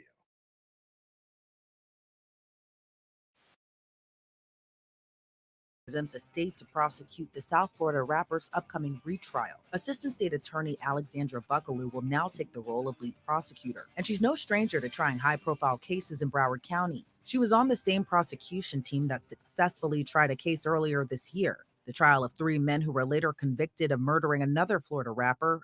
Again, I mean, they're XXS Tentacion. XXX Tentacion. See, she pronounces it Tentacion too, but y'all jumped my shit when I said that. Yeah. So again, she prosecuted these 3 other rappers earlier this year with using the prison snitch we've dubbed Cheeseburger. Now she's been assigned to the Melly case, and she's bringing her own snitch Cheeseburger with her to snitch yet again against another rapper. Michael Boatwright, Dedrick Williams, and Trayvon Newsom were each handed life sentences in April for gunning down XXX Tentacion in June of 2018. Buckaloo's new role comes after prosecutor Christine Bradley was recused of her role as lead prosecutor after it was revealed she didn't share information with Melly's defense team about a claim against lead investigator Mark Moretti. That was Officer Moretti there. And sorry, that's not Moretti. That's Ronnie James Dio. Information with Melly's defense team about a claim against. There we go. That's Moretti. That's Officer Moretti here.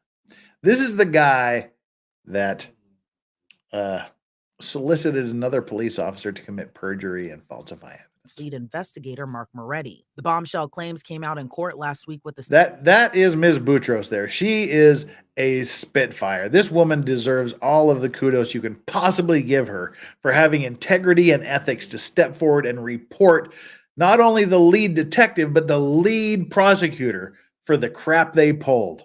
Assistant State Attorney Michelle Boudreaux and Christine Bradley herself taking the stand to testify about the claim. So what was the claim? It stemmed from a 2022 incident involving Detective Mark Moretti seizing the phone of Melly's mother. According to Michelle Boudreaux, who witnessed the incident, Moretti asked the deputy to lie about being present during the execution of the search warrant. Do you say anything to Moretti? No, I don't say anything to Moretti. I leave the room, I'm done with the statement. As far as I'm concerned, I'm done investigating this case. Why? Because I don't work with detectives that solicit lies. So, is that true that Detective Moretti said to you that what he said was a joke? No, what was intended to be conveyed was that Deputy Gorell. Yeah, and see, she contradicted herself. She gave 3 or 4 different stories as to what happened. 1, they said this, oh, it's just a joke. 2, they implied it was a joke. 3, just everybody understood it was a joke. I mean, she was so deep digging her own grave in this.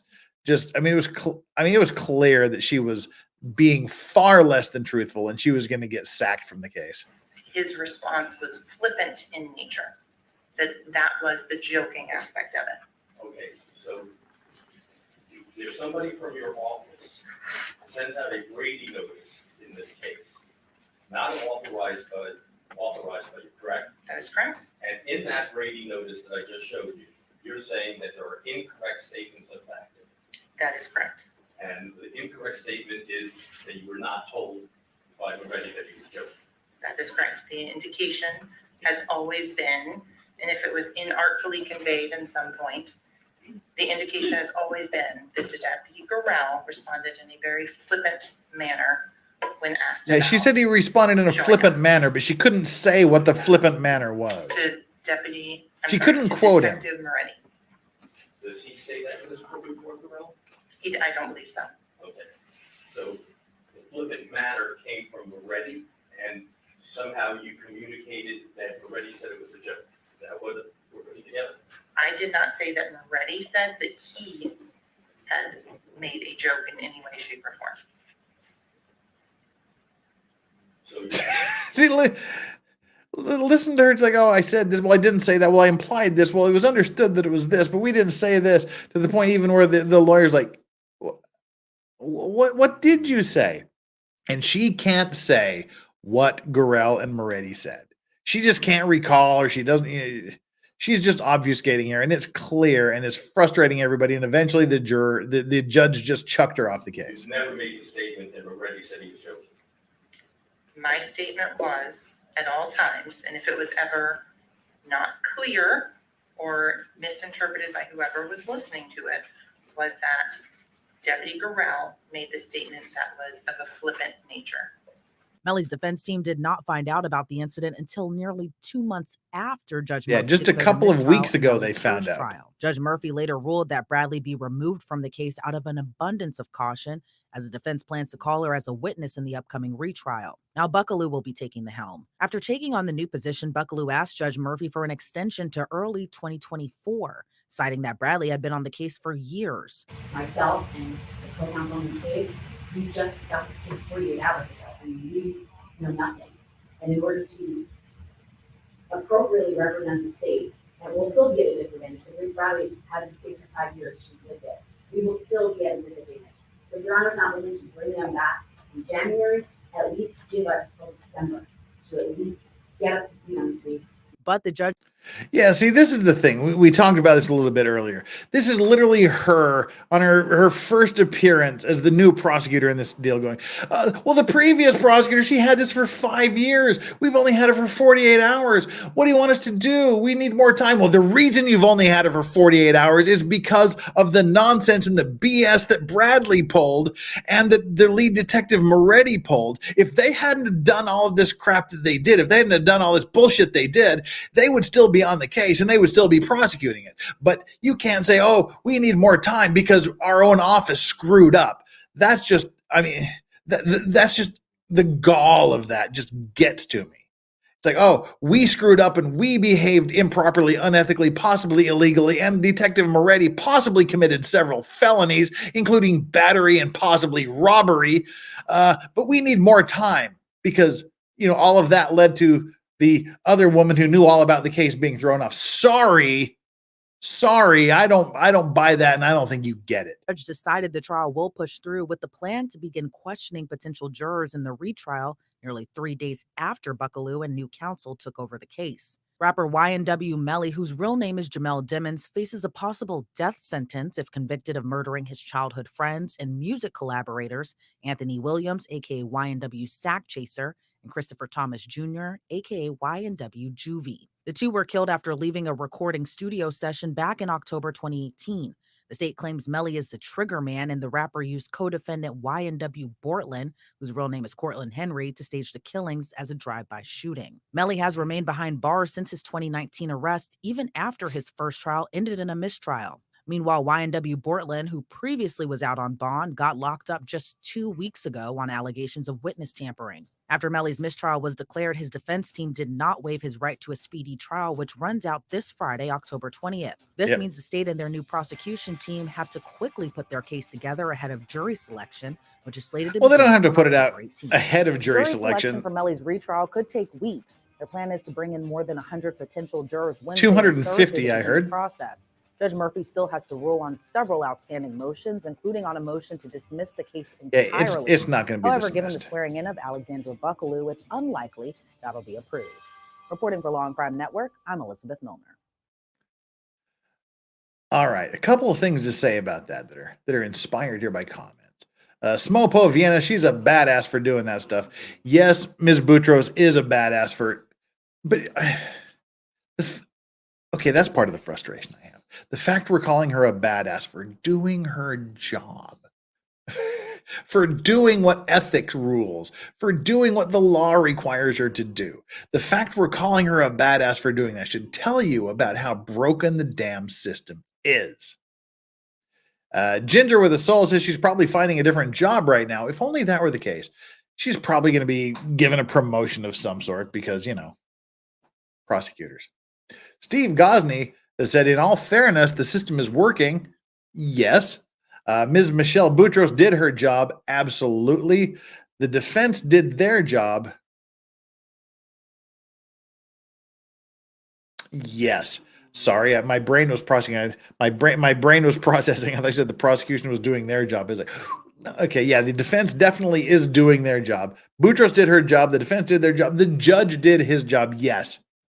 And I mean, I agree with Steve. The proper thing would have been to just completely exclude the entire prosecutor's office from having anything to do with this case, bringing in a special prosecutor to take care of it. And of course, for Steve's benefit, giving him the $750,000 he offered to handle the case for them. I think the special prosecutor should have been Steve Gosney. But yeah, I completely agree with Steve here. The problem is the lack of consequences for the lying detective and the prosecutor. That's what I'm saying. He's not going to, he might get his little internal affairs deal, might get a slap, might get a little bit of a demotion. That's the worst that's going to happen. I was not, it may have sounded facetious when I said she'll probably get a promotion, but she probably will. It's not going to be overlooked. A good prosecutor with a good case, says Brananco, should be able to figure it out over a weekend. I mean, they haven't figured out, but the problem is their star witness, the lead investigator, his credibility is shot to hell right now. It's not a matter of figuring it out. It's a matter of being able to prove it. And when when they put Moretti on and he testifies to all this stuff, the defense comes and the first question they ask is, have you ever solicited a fellow police officer to lie under oath, to falsify evidence, to perjure himself in an affidavit? It's over. There goes his credibility. And then when they put Boutros on the stand, to say, this is what he told me. Then when they bring the previous prosecutor who was chucked off the case, Bradley, on and ask her the same questions, nobody's going to believe a damn word that the lead detective says. So if they figured it out, that's cool. But they have to prove it while they're being hamstrung by having their lead detective, their star witness, the guy responsible for all of the affidavits, most of the affidavits, for all of the search warrants, most of the search warrants in this case, having his credibility shot to hell. That's a problem. Unhung hero, bring in the $5. Got the $5. What's with investigators in Florida? First Detective Hammerhead, now this guy. It's not Florida. The reason we see all of these problems in Florida, the reason we see all of these problems in Wisconsin, the reason we see all of these prosecutorial problems in Utah is because Florida, Wisconsin, and Utah have cameras in the courtroom. It's always been happening. Now we're just able to see it. We're able to witness it. It's just being brought out into the light. What's been hidden in darkness for decades, if not hundreds of years, is now being brought out into the public eye where you, I, and everyone else on the planet can see this. It's been there. This is why you need to not just, when you go to the voting booths, you Americans, and you go to the ballot and you see district attorney and you're like, I don't know who the fuck this district attorney guy is. He's been district attorney, so he's probably still a good district attorney. Don't do that. When you go to vote, look at your prosecutor, look at the district attorney, look at the guys who are running, or the women who are running for district attorney. Look at them, research them, find out their trial records. What kind of a person are they? What cases have they been involved in? Don't just check a box because the guy has been the district attorney or the woman has been district attorney for 5, 10, 20 years. Find out what they stand for. Look at their records. Look at their ethics. Make an informed decision, because these are the people that are prosecuting you, your neighbors, your children, your friends, your family. Hold them to a standard. If they don't have a good enough track record, don't vote for them. Vote them out of office. It's frustrating. I mean, I'm genuinely frustrated by this. I really, this isn't just me putting on a show for YouTube. I am genuinely upset by this.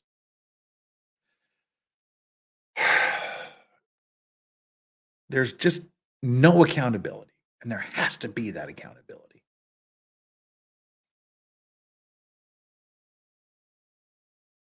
Stress. All right, so you're upsetting Strawberry. Sorry, Bummers, didn't mean to wake you up. Go back to sleep. Go back to sleep, yes. Right. Deep breath. Oh, Daily Quick Bites, you've got a point there. Most Americans just want blood, not justice. Mexican Vader, damn, Jeff just tells you, I really feel that way. I really do. Yes, I'm saying you should do research, which is what nobody does. All right. Sorry, Straubs. Go back to sleep. Didn't mean to wake you up there. Well, all right. So that's the new prosecutor. She's on the case, and she's bringing her own prison snitch with her.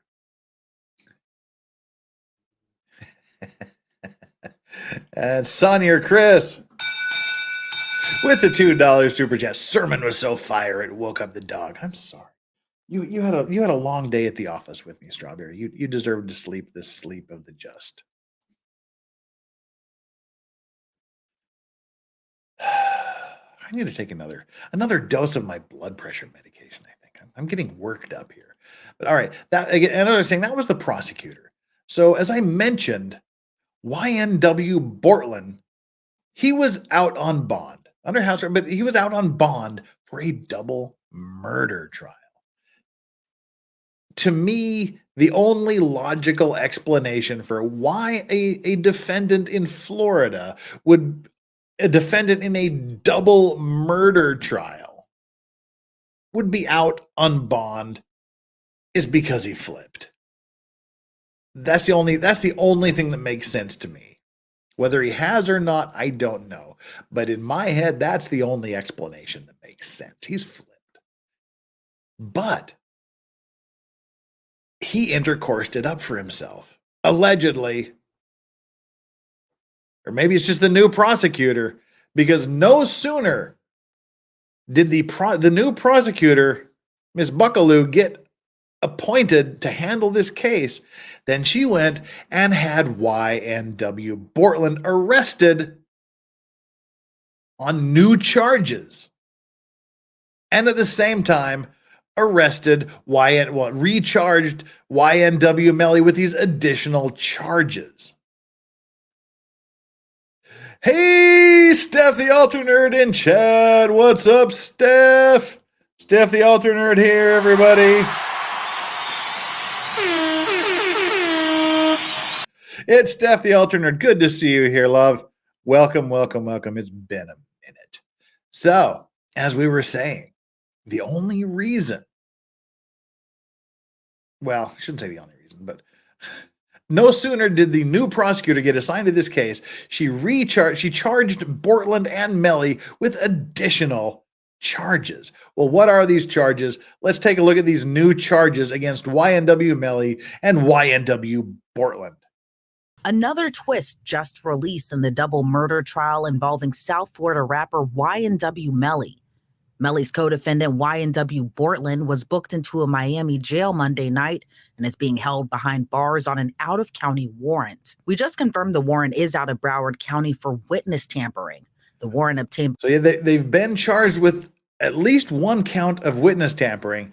There's going to be more than that coming, so, stay tuned. We'll get to the full details. And people are saying, oh, Steve didn't get a horn. I'm sure Steve understands and appreciates that, while he's a handsome, fine young man, he's no Steph the Alter Nerd. By Long Crime Network states as follows. On or about April 10, 2023, continuing through and including July 22, 2023, Cortland Henry, aka Portland, along with others, did unlawfully and knowingly engage in misleading conduct toward another person with the intent to cause or induce them to withhold testimony. The warrant continues the alleged witness had been summoned by the legal process to the jury trial of Jamel Dimmons, aka YNW Melly. The dates in the warrant are important. Jury selection for Melly started in mid-April, and a judge declared a mistrial on July 22nd, the same day the warrant claims Portland allegedly tampered with the witness. Unlike Melly, Portland has not been in jail since he was originally charged for the double murder of his two best friends, YNW Juvie and YNW Sack Chaser.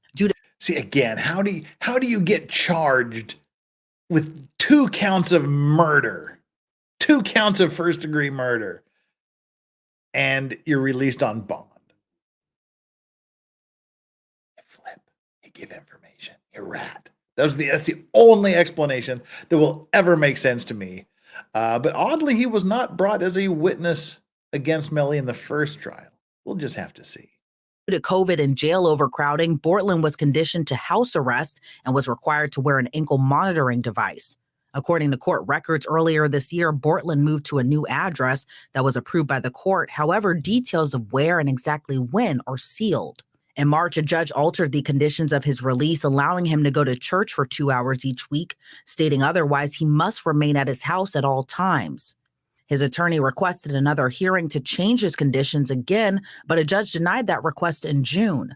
Last week, YNW Portland released a music video called Our Year, in which he mentions Melly, rapping, quote, "Melly will be out this year. Now that's perfect timing." Though facing identical charges, Portland and Henry's trials were severed after prosecutors said they would be seeking the death penalty against Melly, while Portland faces life in prison. During Melly's first trial, prosecutors presented evidence to a jury that they believed proved Melly shot and killed Juvie and Sack Chaser inside a car, and Portland was the driver. Surveillance footage showed all four leaving the studio together one early morning in October 2018.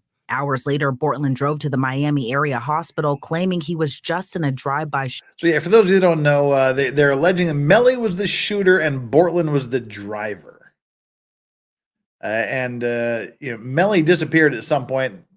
Either he ran off, or according to his defense, he got in a different car before the shootings happened, whichever one you happen to believe. Bortland was left to drive the two victims to the hospital. Shooting. Juvie and Sack Chaser were already dead inside the car.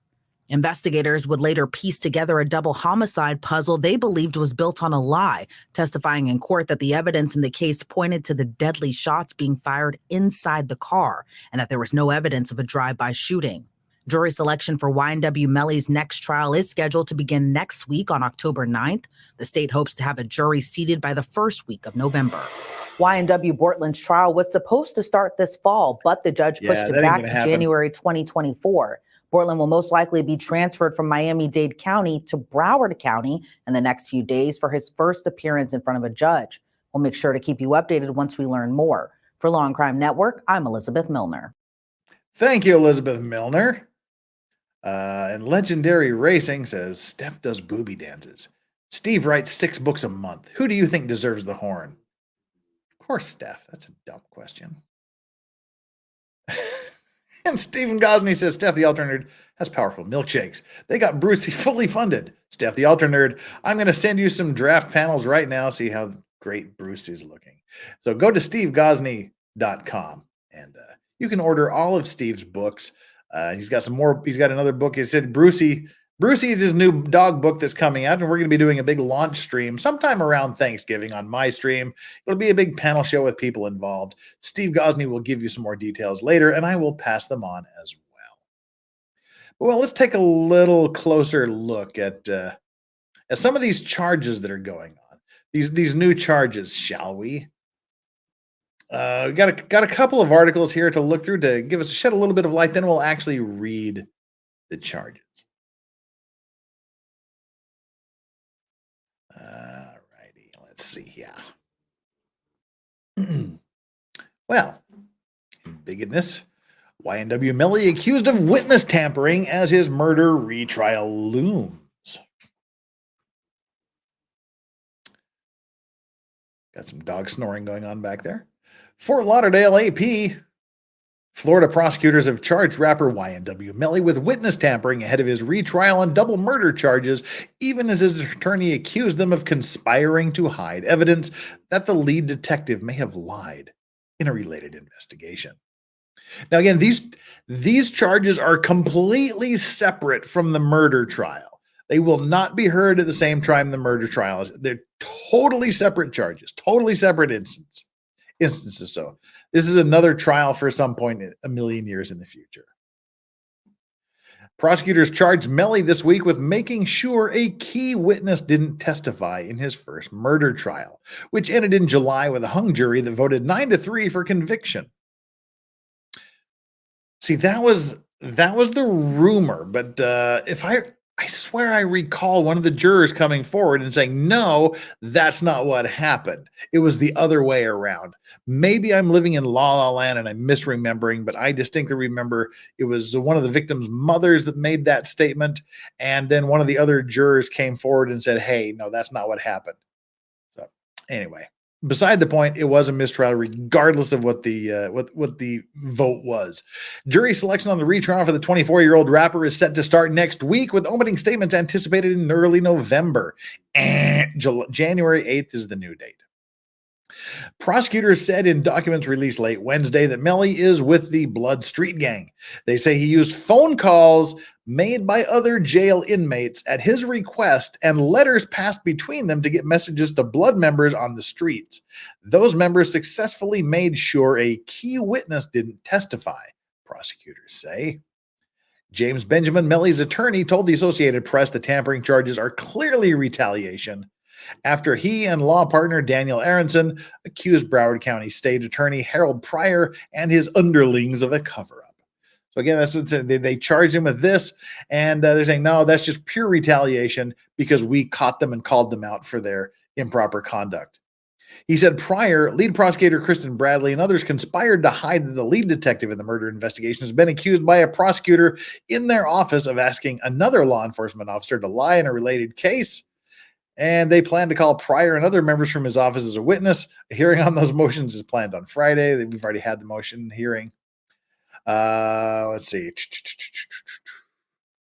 All right, that's just kind of going over the charges again.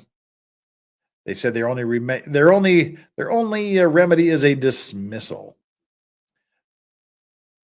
So according to a transcript, Boutros said in a deposition last week that she was assigned to, okay, with this is going over Portland. I think we've got everything out of here. Yeah, we got everything out of here. We need to get out of here. Let's move on to the next article real quickly here because we still have a little bit of ground to cover. And so it went from one charge of witness tampering to, as more information came out, 6 new charges against YNW Melly. 6 new charges. No sooner does Alexandria Buckaloo get appointed than she drops 6 new charges on Melly. Broward County Assistant State Attorney Alexandria Buckaloo has added new charges to Melly's previously filed witness tampering case. The state of Florida has added new charges to YNW Melly's witness tampering case. NBC 6 News reports court documents confirm that 6 new charges have been filed in Melly's case, the case of YNW Bortland, Melly's co-defendant in a separate but connected homicide case stemming from the double murder of their friends YNW Juvie and YNW Sackchaser, and that of Terrence Mathis. Mathis is a Broward County jail inmate accused of helping Melly contact Bortland. So Bortland, remember, is outside. Melly is inside. So they're saying that this guy, Mathis, was a middleman facilitating Melly coordinating these intimidation and tampering efforts with Bortland via him, who was out on bond at the time of the alleged tampering. The state claims that Bortland and Mathis aided in Melly's attempt to sway members of his first murder trial that ended in a deadlock 9-3 in favor of convicting. They're sticking to those numbers. I don't like those. In addition to the original count of tampering with a witness in a capital felony, Melly, born James Demmons, Bortland, born Cortland, born Cortland Henry, and Mathis are now charged with directing the activities of a criminal gang, conspiracy to commit tampering, and 2 counts each of solicitation to commit tampering and unlawful use of a 2-way communication device. Those are the new charges against them.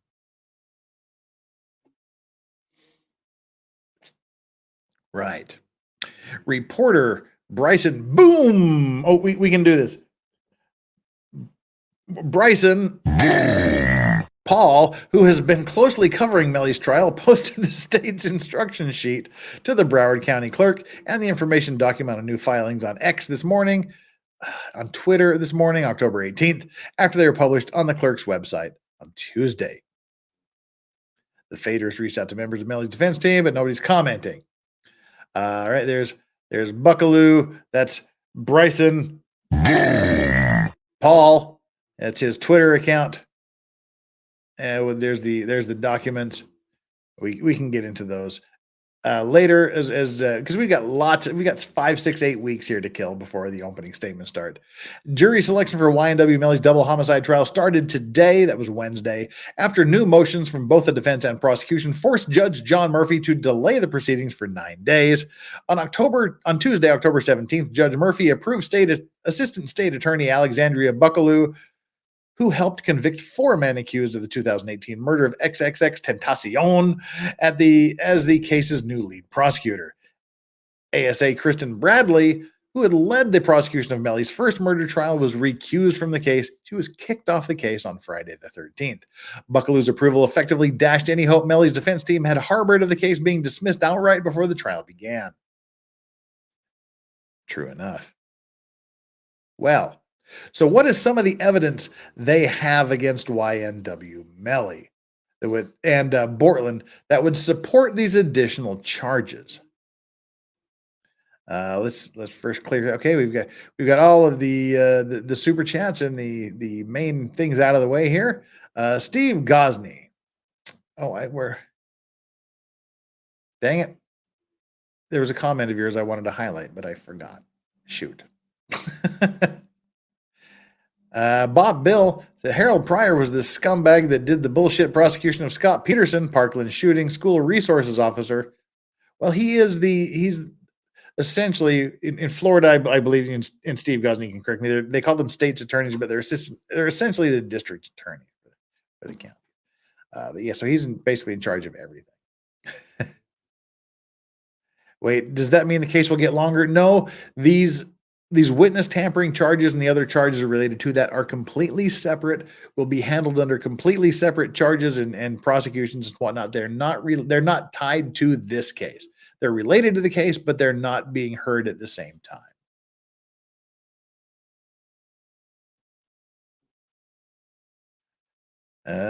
Just kind of scrolling through here to check your comments. Assistant state's attorney is the prosecutor. Yes, it's the assistant district attorney. We would call them in other states. So the state's attorney is like the district attorney, and the assistant state's attorney is like the assistant district attorney. They're all the prosecutors.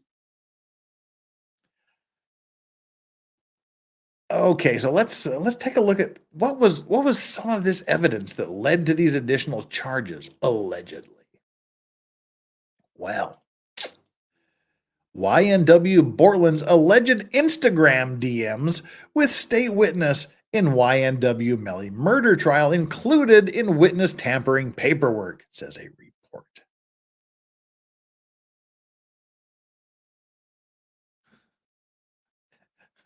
Rowan, that's funny. YNW Bortland's alleged Instagram DMs with one of the state's witnesses have reportedly been included in his police paperwork in connection to his witness tampering charge. YNW Bortland's alleged Instagram DMs included in witness tampering paperwork on Monday, October 9th. Journalist Bryson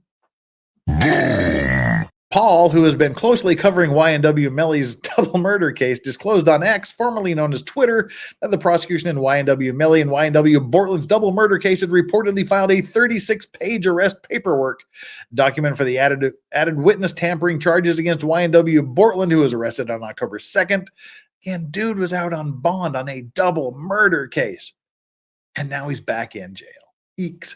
The expansive paperwork also includes screenshotted Instagram messages allegedly exchanged between Bortland and state's witness, Felicia Holmes. Holmes is the mother of Melly's ex-girlfriend, Mariah Hamilton. We're going to be hearing from them very, very soon.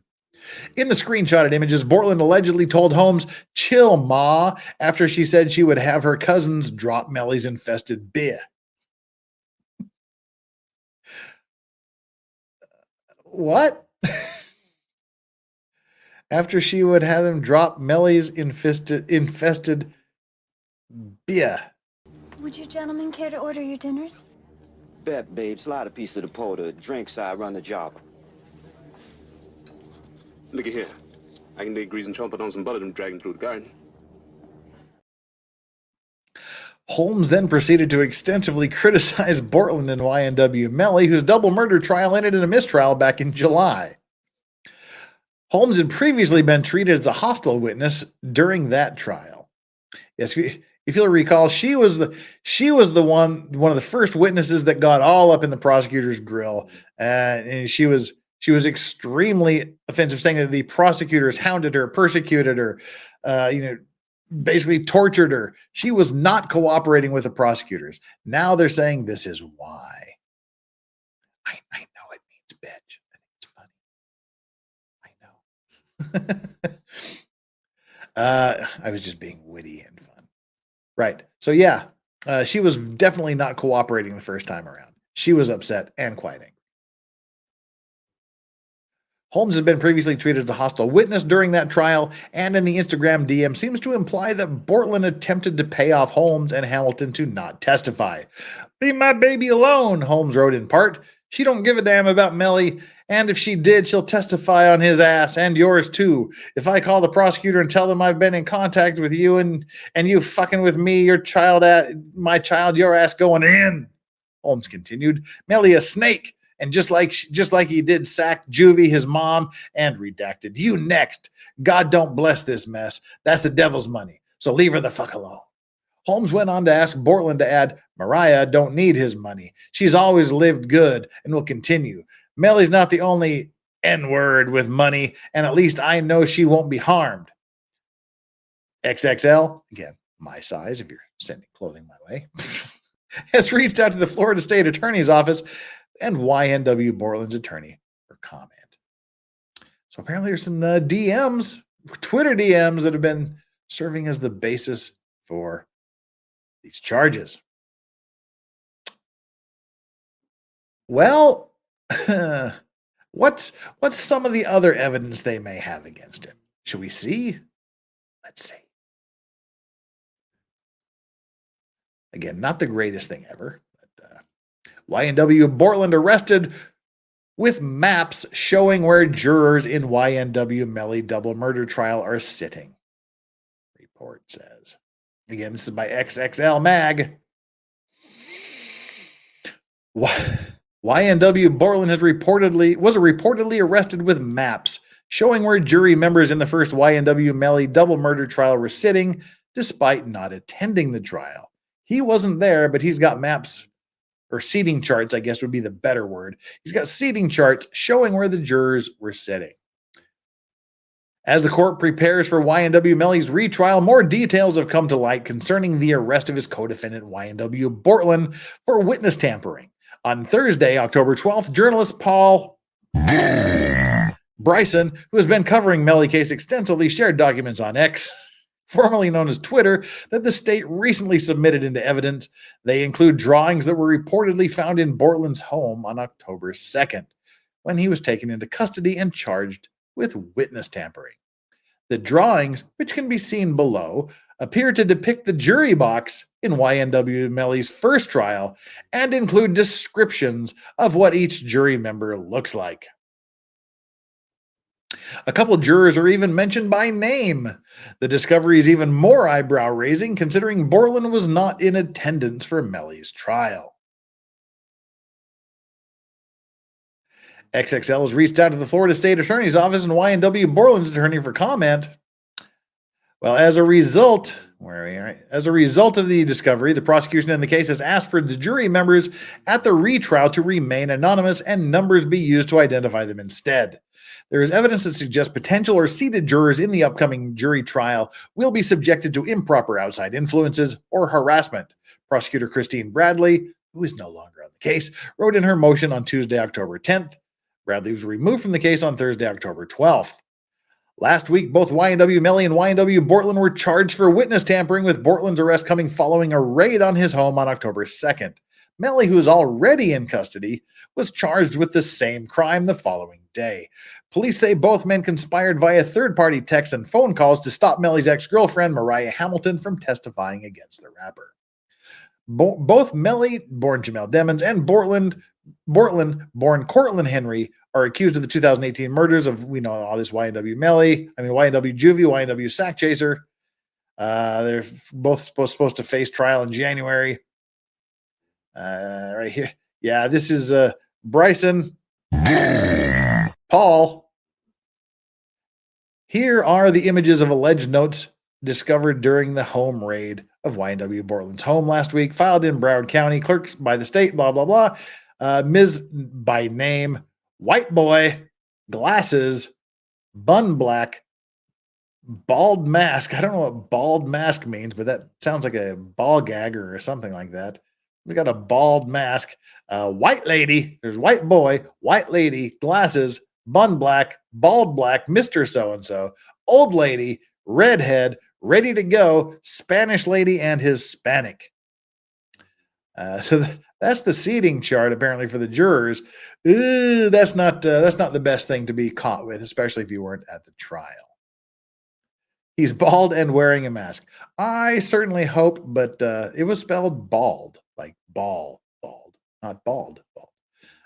Right. So let's look at these charges here, shall we? Girl writing. All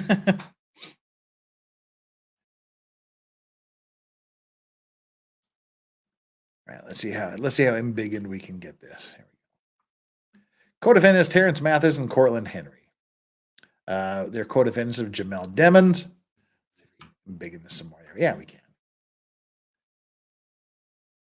To the clerk of the above-styled court, the state hereby announces the following actions to be taken on the charges involved in the above-captioned arrest matters.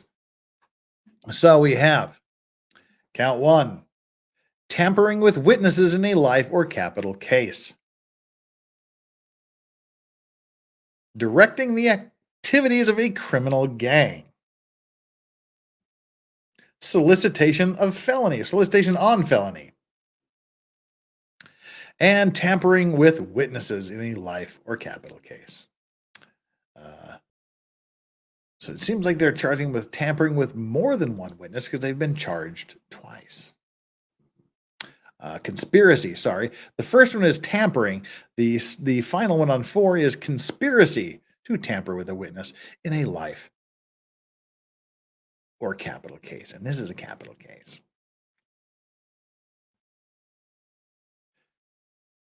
Well, we're kind of coming down to the end here. We've got a couple of more things. All right. I'm going to make a command decision. We will get back to this next week because there's a 42-minute video I want to watch and an article to read.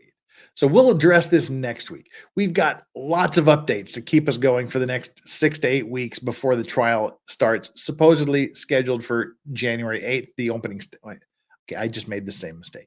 The trial is really already started. The opening statements are scheduled to take place on January 8th. We got a lot of times, 6, 8 weeks to go. So there's a lot of stuff, a lot of updates. What I want to get to next time is these tampering charges were centered around trying to prevent his ex-girlfriend from testifying and maybe her mother from testifying as well. Well, there's a couple of news articles and there's also a YouTube on YouTube. Law and Crime has a video where his ex-girlfriend and her mother are being interviewed on Law and Crime Sidebar talking about this.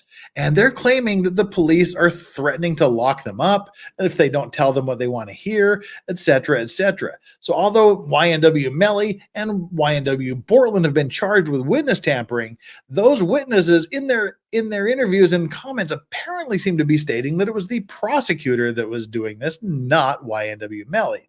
So at some point next week, when we do a YNW Melly update, we will watch that video. It's a 42-minute video. We'll catch up to date on some other things, and we'll address that more. So we've kind of reached the end of the show here today. We've gone a little bit over time. So yeah, we've got lots of time until this thing gets underway. Gavel to gavel coverage right here on Legal Vices. 492 of you currently watching, 517 likes. That's great. That's super awesome. Thank you so much. And let's look at how our like and subscribe poll turned out here at the end. The question was, YNW Melly is 15% of you said not guilty. So 85% of you think he did it. 21% of you think he should just be found guilty outright. And 64% of you, nearly a supermajority, believe that he is guilty, but the state can't prove it. Very interesting. I tend to be in that third category right now. We'll just have to see what the state brings when it comes time for those opening statements and the main part of the trial to get underway. Bob Bill says, so they picked the jury now, but the trial doesn't start until January, so the new prosecutors have a fair bit of time to get familiar with the case. Yes, well, they're picking the jury. They're saying that the process of sorting through 250 potential jurors, weeding out those that just can't be there, shouldn't be there, whatnot, and then spending the time questioning each and every one of the remaining witnesses. That whole process, they're estimating will take 6 to 8 weeks. So they're in the process of picking the jury, but the process of picking the jury, they're saying is going to take about 2 months. So yes, during that 2-month period, the prosecutor will have time to get familiarized with the case and the evidence.